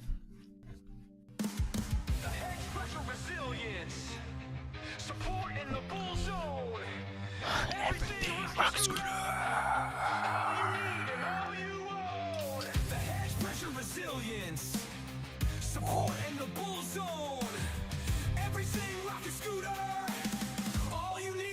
One of you is about to become a funded trader with Tradeify.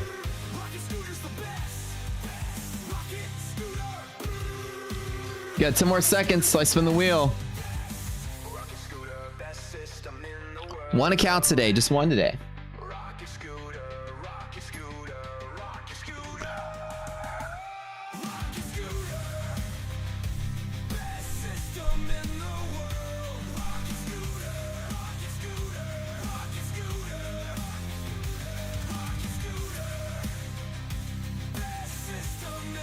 This is for a 50K straight to funded account with Tradeify.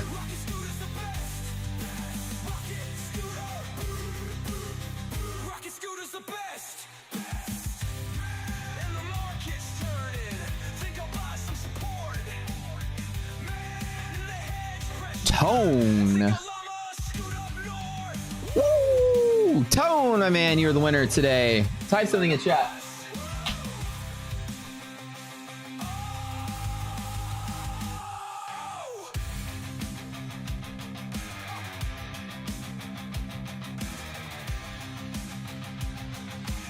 Type something in chat. Tone.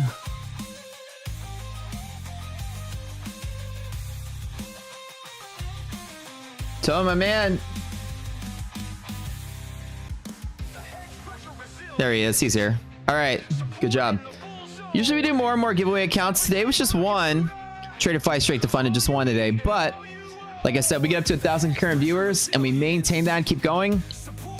I'm going to give you guys, I'm going to go out there and spend another $5 a month to buy you guys 20 more to give away.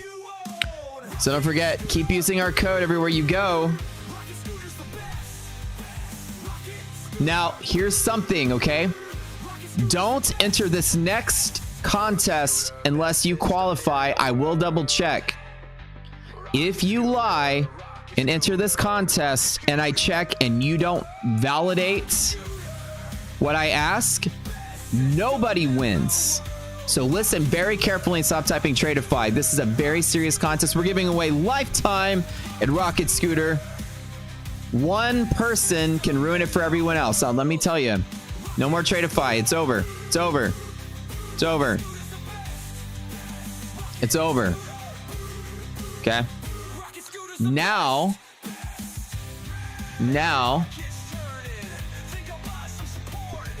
only type the following words. If you have bought $1,000 of prop accounts in the month of May only, that's it. Using Rocket Scooter code or code Rocket with Fun and X. If you spend at least $1,000 using our code total, that means you paid them $1,000, now bought $1,000 worth of accounts. Then you type in free life as a code. Free life. And only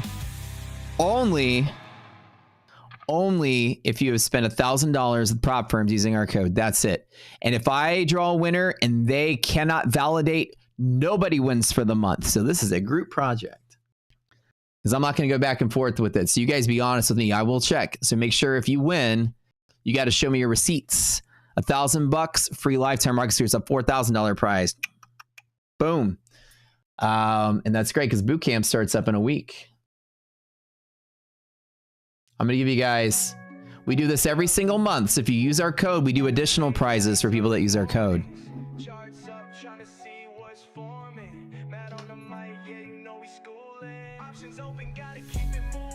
From the bottom, now we analyzing trends. Wrist tight, stop loss, never break, never bend.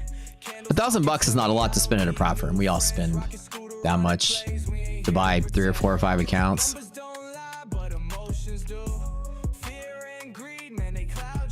You got receipts? Yeah, you can do next month, buddy. Super Rocker, next month, be here. Let me show it to you. Yeah, trade smart, no FOMO, no chase. Money comes slow, but I keep my pace. Bag getting heavy. There's somebody this many people did? Oh, there's tons of people that did. You kidding? I see the breakout volume on the rise. NQ moving, got that fire in my eyes. Never over. It happens. I mean, every one of my Tradeify straight to funds cost me $450. If I just busted one of them, I'm halfway there. Prop firms ain't cheap. Total, $1,000 total. Any amount of firms using our code.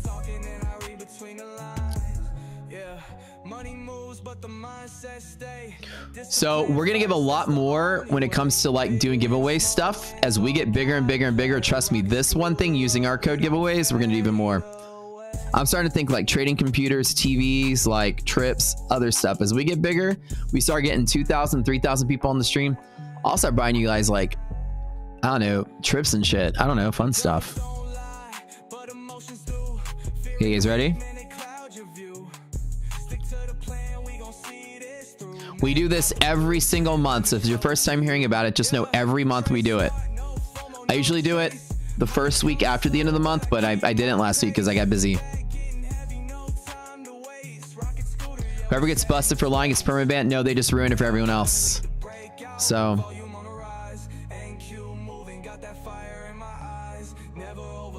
And I'll give you guys a box of Top Step jock straps. All right, this is for free lifetime.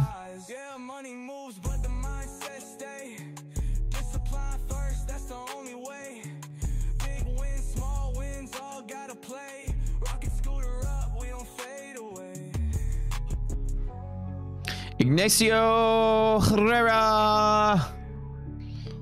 Free lifetime. So the guy that won the giveaway earlier for Tradeify Tone, I believe, send me a message in Discord. Tone, take a screenshot of your name in the top left of your YouTube account so that I know it's you.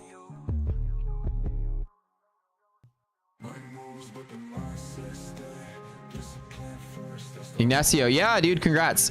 You know, and you guys are all going to be in our Discord, right? So send me a message, same thing, Ignacio, and send me your receipts that you paid using our code. And I'm going to double check with the prop firm. So you had to have used our code. So keep using our code, guys. We're going to start doing more things. Like I'm going to give away, like I say, when we get bigger and we start doing more, I'm doing more funded account giveaways, more everything. So the more you guys use our code, we go out there and we barter to get more stuff. Our partners give us 80 accounts to give away every month. 80. I buy 20 more, and I'm about to buy 20 more when we get to 1,000 viewers. So that'll be up to 120 to give away. And yeah, so that's what I kind of do with my affiliate stuff, is I make sure I do as much as I can to give back. That's hopefully good for you guys. Ignacio, congrats, man. Tone, congrats, man. So Ignacio, newest lifetime member, congrats. You get free access to rocket scooters. So as soon as I switch you over, you don't got to pay your monthly anymore. Just your data feed. That's it.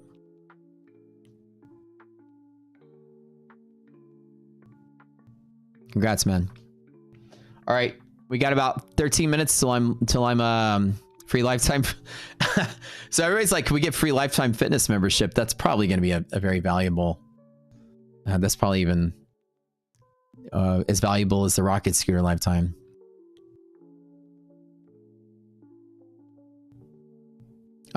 Blessings are good. Thank you so much. I appreciate the kind words. All right, we'll be over in My Funded Futures TV in about 15 minutes with Lunch Money with Matt, my afternoon segment I do on that show. So we'll all run over there, and these guys do tons of giveaways as well. So those of you that come in here for the first time to check us out, follow me to the next channel, because in about 13 minutes I'm live there, and they do a ton of giveaways there. Show up, show your support, you know, and we come right back here to finish up the afternoon.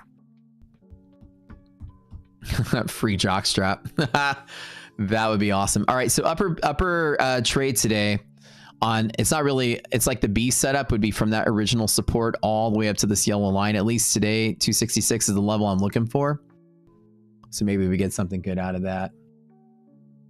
Today was a fantastic day, guys. I made about $10,000. Like right under.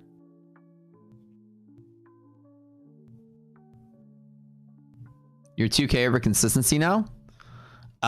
If you just went 2K over, it means you just need to make 2K more.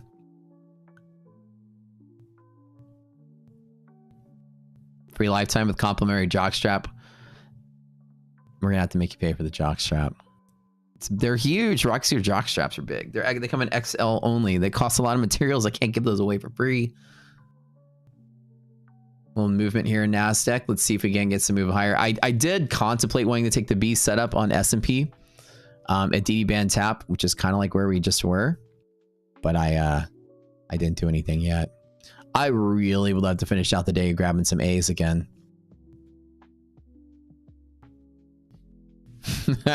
All balls, all potatoes, and no meat. Perfect. Oh, well, I'm going to create a product called the reverse jock strap, where it's a plastic guard everywhere except for your junk. It's just an open hole. So, you know, I'm going to make it even worse. You know what I'm saying? Like literally, it's like a plastic diaper with a hole cut in the middle. Protect nothing. How do you connect your broker to the data feed? You're going to do, if you have a CQG account credentials, you can log in and the connections tab at Rock is here with your CQG stuff. So your broker should provide you CQG credentials if it's compatible. Just ask them for them. And then you take those credentials and you log in here with it.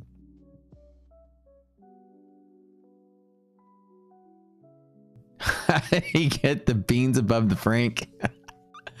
Oh, dude, I actually watched There's Something About Mary for the first time in like a decade, not too long ago.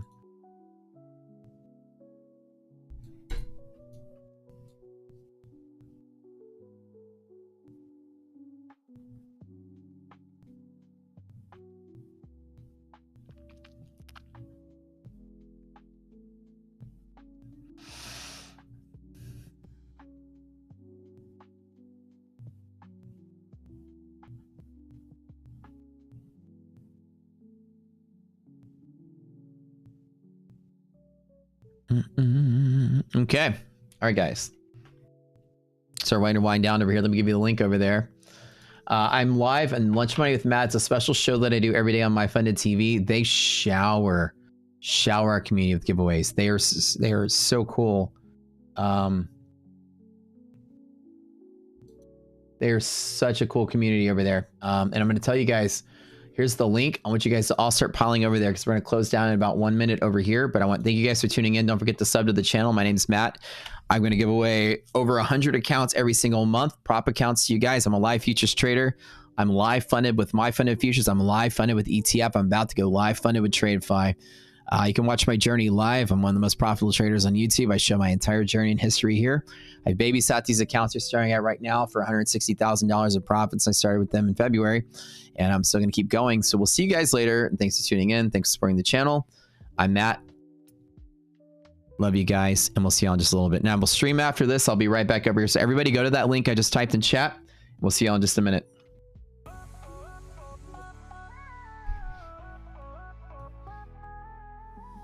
Market spinning in chaotic haze.